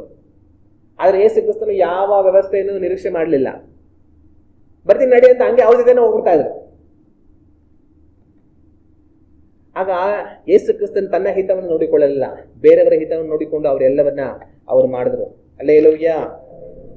ಮತ್ತು ಅದು ಮಾತ್ರ ಅಲ್ದಿರ, ಕಡೆಗೇನಾಗುತ್ತೆ, ಅವರು ಶಿಷ್ಯರ ಜೊತೆ ಪಸ್ಕ ಊಟವನ್ನು ಮಾಡ್ತಾ ಇರ್ತಾರೆ, ಕಡೆ ಭೋಜನವನ್ನ ಊಟ ಮಾಡ್ತಾ ಇರೋ ಸಮಯದಲ್ಲಿ ಎಲ್ಲರೂ ನಡ್ಕೊಂಡ್ ಬಂದಿರ್ತಾರೆ, ಕಾಲೆಲ್ಲ ಗಲೀಜಾಗಿರುತ್ತೆ. ಈಗ ಏನಂತಂದ್ರೆ ಆ ಕಾಲಗಳಲ್ಲಿ ಆತರ ಮನೆಗೆ ಬಂದವ್ರಿಗೆ ಸಾಧಾರಣವಾಗಿ ಮನೆಗಳಲ್ಲಿ ದಾಸರು ಇಡ್ತಾ ಇದ್ರು. ಅವ್ರೇನ್ ಮಾಡ್ತಾ ಇದ್ರು, ಎಲ್ಲರ ಕಾಲು ತೊಳೆದು ಶುದ್ಧಿ ಮಾಡ್ಬಿಡ್ತಾ ಇದ್ರು. ಈಗ ಯೇಸು ಕ್ರಿಸ್ತನ ಶಿಷ್ಯರೆಲ್ಲ ಬಂದಿದ್ದಾರೆ, ಎಲ್ಲ ಕೂತ್ಕೊಂಡಿದ್ದಾರೆ ಊಟ ಮಾಡ್ಬೇಕಂತ, ಎಲ್ಲರ ಕಾಲುಗಳು ಗಲೀಜು. ಈಗ ತೊಳೆಯಕ್ಕೆ ಅಲ್ಲಿ ಆಳಿಲ್ಲ, ಇವ್ರು ಮಾತ್ರ ಇರೋದು. ಇವಾಗ ಇವ್ರ ಮಧ್ಯದಲ್ಲೇ ಯಾರಾದ್ರೂ ಒಬ್ಬ ತೊಳಿಬೇಕು. ಆದ್ರೆ ಎಲ್ರು ಕಾಲ್ ಗಲೀಜಾಗಿದೆ ಅಂತ ಎಲ್ಲರಿಗೂ ಗೊತ್ತು, ಆದ್ರೆ ತೊಳೆಯೋದಕ್ಕೆ ಮಾತ್ರ ಯಾರಿಗೂ ಇಷ್ಟ ಇಲ್ಲ. ಅವರೆಲ್ಲ ಏನಂತಂದ್ರೆ, ನಾನ್ ತೊಳಿಬೇಕಾ, ಪೇತ್ರ ನಾನ್ ತೊಳಿಬೇಕಾ, ಯೇಸು ಕ್ರಿಸ್ತನ ಪಾದ ಏನೋ ತೊಳಿತೀನಿ, ಇವ್ರ ಕಾಲೆಲ್ಲ ನಾನಾಗಿ ತೊಳಿಬೇಕು ಅಂದ್ರೆ ಪೇತ್ರ, ಯಾಕೋಬ ನಾನು ಏನೋ ಯೇಸು ಸ್ವಾಮಿ ಕಾಲು ತೊಳಿದು ಇವ್ರ ಕಾಲೆಲ್ಲ ತೊಳಿಬೇಕಾ ಅಂತ ಯಾಕೋಬ, ಯೋಹಾನನು ಹಂಗೆ, ಅಂದ್ರೆ ಏನಂಗೆ, ಎಲ್ಲರೂ ಹಂಗೇನೆ. ಇವರೆಲ್ಲ ಹಿಂಗೆ ಒಬ್ಬರೊಬ್ರು ಮುಖ ನೋಡ್ಕೊಂತ ಇದ್ದಾರೆ, ಯಾರಪ್ಪ ತೊಳೆಯೋದು, ಯಾರು ತೊಳೆಯಕ್ಕಿಲ್ವಲ್ಲ, ಇಲ್ಲಿ ಏನ್ ಮಾಡೋದು ಅಂತ. ಆಗ ಯೇಸು ಕ್ರಿಸ್ತನ್ ಏನ್ ಮಾಡಿದ್ರು, ಇವ್ರು ಯಾರು ತೊಳೆಯಲ್ಲ ಅಂದ್ಬಿಟ್ಟು ಅವರೇ ಎದ್ದು ಅವರೇ ತೊಳೆದ್ಬಿಟ್ರು ಎಲ್ಲ ಕಾಲಗಳ. ಆಗ ಯೇಸು ಕ್ರಿಸ್ತನು ಅವರೇ ಅನ್ಕೊಂಬೋದಾಗಿತ್ತು, ನಾನು ಇವ್ರಿಗೆಲ್ಲರಿಗೂ ದೊಡ್ಡವನು, ನಾನು ಇವ್ರಿಗೆಲ್ಲರಿಗೂ ಗುರು, ನಾನ್ ಕರ್ತನು, ನಾನ್ ತೊಳಿಬೇಕಾ ಅಂತ ಅವ್ರು ತೊಳಿದ್ರೆ ಸುಮ್ಮನೆ ಇರ್ಬೋದಾಗಿತ್ತು. ಆದ್ರೆ ಇವ್ರು ಒಬ್ರಿಗೊಬ್ರು ಮುಖ ನೋಡ್ಕೊಂಡು ನಾವು ತೊಳಿಬೇಕಂತ ಯೋಚನೆ ಮಾಡ್ತಾ ಇರೋದ್ರಿಂದ ಯೇಸು ಕ್ರಿಸ್ತನ್ ಏನ್ ಮಾಡಿದ್ರು, ಅವರೇ ತೊಳೆದ್ಬಿಟ್ರು. ನಾನೇ ತೊಳ್ಬಿಡ್ತೀನಿ ಬಿಡಪ್ಪ, ನಿಮ್ಗೆಲ್ಲ ಯಾಕೆ ತೊಂದರೆ ಅಂತ ತಂದು. ಅವಾಗ ಯೇಸು ಕ್ರಿಸ್ತನ್ ತನ್ನ ಹಿತವನ್ನು ನೋಡ್ಕೊಂಡಿಲ್ಲ, ತನ್ನ ಹಿತವನ್ನು ನೋಡ್ಕೊಂಡು ಏನ್ ಮಾಡ್ಬೋದಾಗಿತ್ತು, ಪೇತ್ರ ನೀನೇ ನೆಕ್ಸ್ಟ್ ವಾರಸ್ತಾರ ತೊಳಿ ಎಲ್ಲಾರ ಕಾಲು ಅಂತ ಹೇಳ್ಬೋದಾಗಿತ್ತು, ಇಲ್ಲ ಯೋಹಾನನಿಗೆ ಯಾಕೊಬ್ರಿಗೆ ಹೇಳ್ಬೋದಾಗಿತ್ತು. ಆದ್ರೆ ಅವ್ರೇನ್ ಮಾಡಿದ್ರು, ಅವ್ರು ಯಾರಿಗೂ ಹೇಳಿಲ್ಲ, ನಿಮ್ಗೆಲ್ಲ ಕಷ್ಟ ತಾನೇ, ನಾನೇ ಮಾಡ್ತೀನಿ ಬಿಡಿ ಅಂತ ಅವರೇ ಮಾಡ್ಬಿಟ್ರು. ಆಗ ಯೇಸು ಕ್ರಿಸ್ತನ್ ತನ್ನ ಹಿತವನ್ನು ನೋಡ್ಕೊಂಡಿಲ್ಲ, ಬೇರೆಯವರ ಹಿತವನ್ನು ನೋಡಿ ಅವ್ರ ಕಾರ್ಯಗಳನ್ನ ಅವ್ರು ಮಾಡಿದ್ರು. ಹಲ್ಲೆಲೂಯಾ. ಆಗ ಯೇಸು ಕ್ರಿಸ್ತನಲ್ಲಿದ್ದಂತ ಮನಸ್ಸು ಎಂತದ್ದು, ಪರಹಿತವನ್ನು ನೋಡುವಂತ ಮನಸ್ಸು. ಅವರು ನಿಮ್ಮ ಹಿತವನ್ನು ನೋಡಿ ದೇವರಾಗಿದ್ದಾತನ ಮನುಷ್ಯನಾಗಿ ಲೋಕಕ್ಕೆ ಬಂದು ಎಲ್ಲವನ್ನು ಮಾಡಿದ್ರು. ಅದು ಮಾತ್ರ ಆದರೆ ಅವ್ರು ಈ ಲೋಕದಲ್ಲಿ ಇದ್ದುಕೊಂಡು ಸೇವೆ ಮಾಡುವಾಗಲೂ ಸಹ ಪರಹಿತವನ್ನ ಚಿಂತಿಸಿ ಅವ್ರು ಎಲ್ಲಾ ಕಾರ್ಯವನ್ನು ಮಾಡಿದ್ರು. ಇವತ್ತು ನಾನು ನೀವು ಯಾವ ರೀತಿ ಆಗಿದ್ದೀವಿ ಅನ್ನೋದನ್ನ ಒಂದು ಕ್ಷಣ ನಾವು ಯೋಚನೆ ಮಾಡಿ ನೋಡಬೇಕು. ದೇವರ ವಾಕ್ಯ ನಮ್ಗೆ ಹೇಳುತ್ತೆ, ಕ್ರಿಸ್ತ ಯೇಸುವಿನಂತ ಮನಸ್ಸು ನಿಮ್ಮಲ್ಲಿ ಇರಲಿ. ನಿಮ್ಮಲ್ಲಿ ಪ್ರತಿಯೊಬ್ಬನು ನಿಮ್ಮ ಹಿತವನ್ನು ನೋಡಿಕೊಳ್ಳದೆ ಬೇರೆಯವರ ಹಿತವನ್ನು ನೋಡಿಕೊಳ್ಳಲಿ. ಯೇಸು ಕ್ರಿಸ್ತನು ಅದನ್ನೇ ಮಾಡಿದ್ದು ಅಂತ ದೇವರ ವಾಕ್ಯ ನಮಗೆ ಹೇಳುತ್ತೆ. ಇವತ್ತು ನಾವು ಆ ರೀತಿಯಾಗಿ ಜೀವಿಸ್ತಾ ಇದ್ದೀವಾ? ಒಂದು ಕ್ಷಣ ನಮ್ಮ ಬಗ್ಗೆ ನಾವು ಯೋಚನೆ ಮಾಡೋಣ. ಇನ್ನೊಬ್ಬರ ಹಿತ ಕುರಿತಾಗಿ ನಾವು ಚಿಂತಿಸಿ ನಡೀತೀವಾ, ಅಥವಾ ನಮ್ಮ ಹಿತವನ್ನು ನೋಡಿಕೊಂಡು ನಾವು ಬರುತ್ತೀವಾ? ಯೋಚನೆ ಮಾಡಿ ನೋಡೋಣ. ಯೇಸು ಕ್ರಿಸ್ತನ ಒಂದು ಮಾತು ಹೇಳ್ತಾರೆ, ನಿನ್ನಂತೆಯೇ ನಿನ್ನ ನೆರೆಯವರನ್ನು ಪ್ರೀತಿಸು ಎಂಬುದಾಗಿ. ಆಗ ನಮ್ಮಂತೆಯೇ ನಮ್ಮ ನೆರೆಯವರನ್ನು ಪ್ರೀತಿಸಬೇಕಂದ್ರೆ ಅರ್ಥ ಏನು? ಅದಕ್ಕೆ ಅರ್ಥ ಏನಂತಂದ್ರೆ, ನಾವು ಮತ್ತಾಯನ ಬರೆದ ಸುವಾರ್ತೆ 7ನೇ ಅಧ್ಯಾಯ 12ನೇ ವಾಕ್ಯವನ್ನ ನಾವು ಓದಿ ನೋಡೋಣ. ಅಂತೂ ಜನರು ನಿಮಗೆ ಏನೇನು ಮಾಡಬೇಕೆಂದು ಅಪೇಕ್ಷಿಸುತ್ತೀರೋ ಅದನ್ನೇ ನೀವು ಅವರಿಗೆ ಮಾಡಿರಿ. ಯೇಸು ಕ್ರಿಸ್ತನ ಇಲ್ಲಿ ಹೇಳೋ ಮಾತೇನಂತಂದ್ರೆ, ಜನಗಳು ನಿಮಗೆ ಏನೇನು ಮಾಡ್ಬೇಕಂತ ನೀವು ಅಪೇಕ್ಷಿಸುತ್ತೀರೋ ನೀವೇ ಅದನ್ನೇನ್ ಮಾಡಿ ಜನಗಳಿಗೆ ಮಾಡಿ. ಆಗ ಸಹಜವಾಗಿ ನಾವು ಬೇರೆಯವರು ನಮಗೆ ಏನ್ ಮಾಡ್ಬೇಕಂತ ಬಯಸ್ತೀವಿ. ಬೇರೆಯವರು ನಮಗೆ ಏನ್ ಮಾಡ್ಬೇಕಂತ ನಾವು ಬಯಸ್ತೀವಿ. ಬೇರೆಯವರು ನಮಗೆ ಒಳ್ಳೆಯದನ್ನ ಮಾಡಲಿ ಅಂತ ಬಯಸ್ತೀವಿ. ಬೇರೆಯವರು ನಮಗೆ ಕನಿಕರವನ್ನು ತೋರಿಸ್ಲಿ, ಬೇರೆಯವರು ನಮಗೆ ಸಹಾಯ ಮಾಡಲಿ, ಬೇರೆಯವರು ನಮ್ಮನ್ನ ಕ್ಷಮಿಸ್ಲಿ, ಬೇರೆಯವರು ನಮಗೆ ಒಳ್ಳೆ ರೀತಿಯಲ್ಲಿ ನಮ್ಮನ್ನು ನಡೆಸ್ಕೊಳ್ಳಿ. ಆಗ ಸಹಜವಾಗಿ ನಾವೇನ್ ಮಾಡ್ತೀವಿ, ಬೇರೆಯವರಿಂದ ನಾವು ಮಾಡೋ ನಿರೀಕ್ಷೆ ಏನು, ಬೇರೆಯವರು ನಮ್ಮ ಒಳ್ಳೆಯದನ್ನ ಬಯಸ್ಲಿ, ಬೇರೆಯವರು ನಮ್ಮ ಹಿತವನ್ನ ಬಯಸ್ಲಿ ಅಂತಾನೆ ನಾವು ನಿರೀಕ್ಷೆ ಮಾಡ್ತೀವಿ. ಇಲ್ಲಾಂದ್ರೆ ಬೇರೆಯವರು ನನಗೆ ಕಲ್ಲೊಡಿಲಿ, ಬೇರೆಯವರು ನನ್ನನ್ನು ಹಾಳು ಮಾಡಲಿ, ಬೇರೆಯವರು ನನಗೆ ಮೋಸ ಮಾಡಲಿ, ಬೇರೆಯವರು ನನ್ನ ಹತ್ರ ಇರೋದೆಲ್ಲ ಕಿತ್ಕೊಳ್ಳಿ, ಬೇರೆಯವರು ನನ್ನನ್ನು ಯಾಮಾರಿಸ್ಲಿ ಅಂತ ಯಾವತ್ತರ ಅನ್ಕೊಂತೀವ? ಯಾವತ್ತೂ ಅನ್ಕೊಳ್ಳೋದಿಲ್ಲ. ನಾವು ಅನ್ಕೊಳ್ಳೋದೆಲ್ಲ ಒಂದೇ, ಬೇರೆಯವರು ನಮಗೆ ಒಳ್ಳೇದು ಮಾಡಲಿ, ಎಲ್ಲಾ ಒಳ್ಳೆಯದನ್ನ ನಮಗೆ ಬಯಸ್ಲಿ ಅಂತ ನಿರೀಕ್ಷೆ ಮಾಡ್ತೀವಿ. ಆದ್ರೆ ಯೇಸು ಕ್ರಿಸ್ತನು ಹೇಳ್ತಾರೆ, ನೀವು ಅದನ್ನ ಬೇರೆಯವ್ರಿಗೆ ಮಾಡಿ. ನೀವೇನ್ ಮಾಡಿ? ಬೇರೆಯವರಿಗೆ ಹಿತವನ್ನ ಬಯಸಿ, ಬೇರೆಯವರ ಹಿತವನ್ನ ಬಯಸಿ ಜೀವನ ಮಾಡಿ. ನಿಮಗೆ ಎಲ್ಲಾರು ಒಳ್ಳೇದ್ ಮಾಡ್ಬೇಕು ಅನ್ಕೊಂತೀರಲ್ಲ, ನೀವೇ ಎಲ್ಲಾರು ಒಳ್ಳೇದ್ ಮಾಡಿ. ಅದೇ ಯೇಸು ಕ್ರಿಸ್ತನು ಹೇಳ್ತಾರೆ, ಬೇರೆಯವರ ಹಿತವನ್ನ ಬಯಸಿ. ಆಗ ನನ್ನಂತೆಯೇ ನೆರೆಯವರನ್ನ ನಾನು ಪ್ರೀತಿಸ್ಬೇಕಂದ್ರೆ ಅರ್ಥ ಏನು? ಬೇರೆಯವರ ಹಿತವನ್ನ ನಾನು ಬಯಸಿ ಬದುಕಬೇಕು. ದೇವರ ವಾಕ್ಯದಲ್ಲಿ ನೋಡುವಾಗ ಪ್ರೀತಿಯ ಗುಣಗಳು ಏನು ಅಂತ ಬರೆಯಲ್ಪಟ್ಟಿದೆ. ಪ್ರೀತಿಯ ಗುಣಗಳು ಯಾವ ರೀತಿ ಇರುತ್ತೆ ಅಂತ ಅನೇಕವಿದೆ. ಅದರಲ್ಲಿ ಒಂದು ಗುಣ ನಾವು ಓದಿ ನೋಡೋಣ. ಕೊರಿಂಥರಿಗೆ ಬರೆದಂತ ಮೊದಲನೆಯ ಪತ್ರಿಕೆ 13ನೇ ಅಧ್ಯಾಯ 5ನೇ ವಾಕ್ಯವನ್ನು ನಾವು ಓದಿ ನೋಡುವಾಗ ಈ ವಾಕ್ಯದಲ್ಲಿ ಪ್ರೀತಿಯ ಗುಣ ಏನು ಅಂತ ಒಂದು ಬರೆಯಲ್ಪಟ್ಟಿದೆ. ಸ್ವಪ್ರಯೋಜನವನ್ನು ಚಿಂತಿಸುವುದಿಲ್ಲ. ಪ್ರೀತಿ ಏನ್ ಮಾಡೋದಿಲ್ಲ? ಪ್ರೀತಿ ಸ್ವಪ್ರಯೋಜನವನ್ನ ಚಿಂತಿಸುವುದಿಲ್ಲ. ಆಗ ಸ್ವಪ್ರಯೋಜನವ ಚಿಂತಿಸುವುದಿಲ್ಲ ಅಂದ್ರೆ ಅರ್ಥ ಏನು? ಪ್ರೀತಿ ಉಳ್ಳವರು ತಮ್ಮ ಹಿತವನ್ನು ನಾವು ನೋಡಿಕೊಳ್ಳೋದಿಲ್ಲ. ಪ್ರೀತಿ ಉಳ್ಳವರು ತಮ್ಮ ಸ್ವಂತ ಪ್ರಯೋಜನವನ್ನ ನೋಡಿಕೊಳ್ಳೋದಿಲ್ಲ. ಪ್ರೀತಿ ಉಳ್ಳವರು ಏನ್ ಮಾಡ್ತಾರೆ ಅಂದ್ರೆ ಬೇರೆಯವರ ಪ್ರಯೋಜನವನ್ನ ನೋಡ್ತಾರೆ. ಪ್ರೀತಿ ಉಳ್ಳವರು ಬೇರೆಯವರ ಹಿತವನ್ನ ಬಯಸ್ತಾರೆ.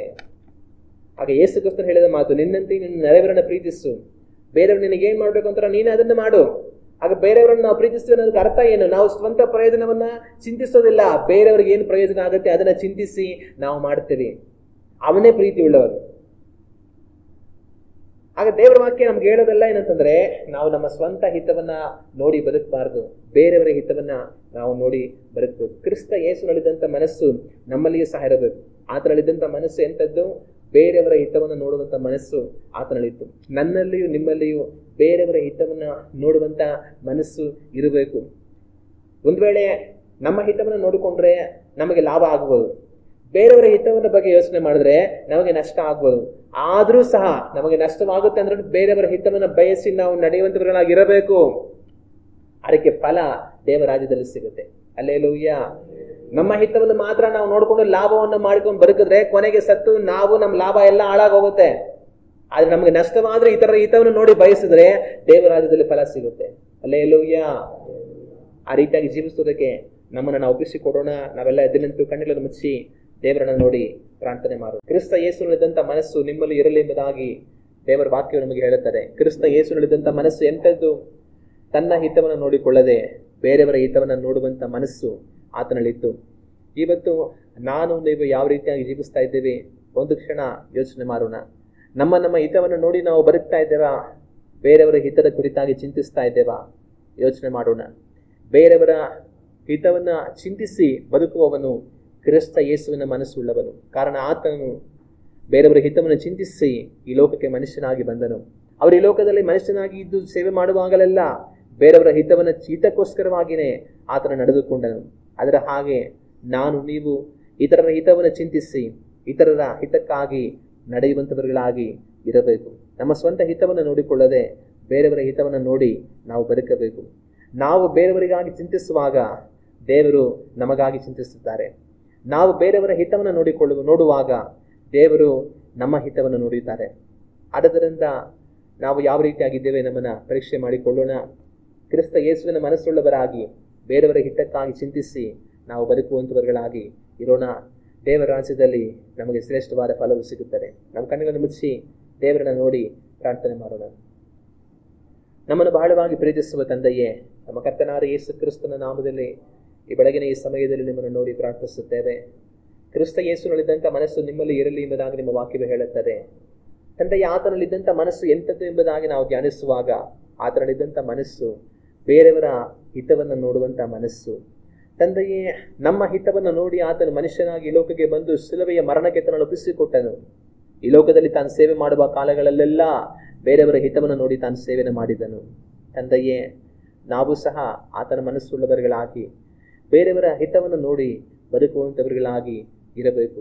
ನಮ್ಮ ಹಿತವನ್ನು ನೋಡಿಕೊಳ್ಳುವುದಲ್ಲ, ಆದರೆ ಬೇರೆಯವರ ಹಿತವನ್ನು ನೋಡಿ ನಾವು ಬದುಕುವಂತವர்களಾಗಿ ಇರಬೇಕು.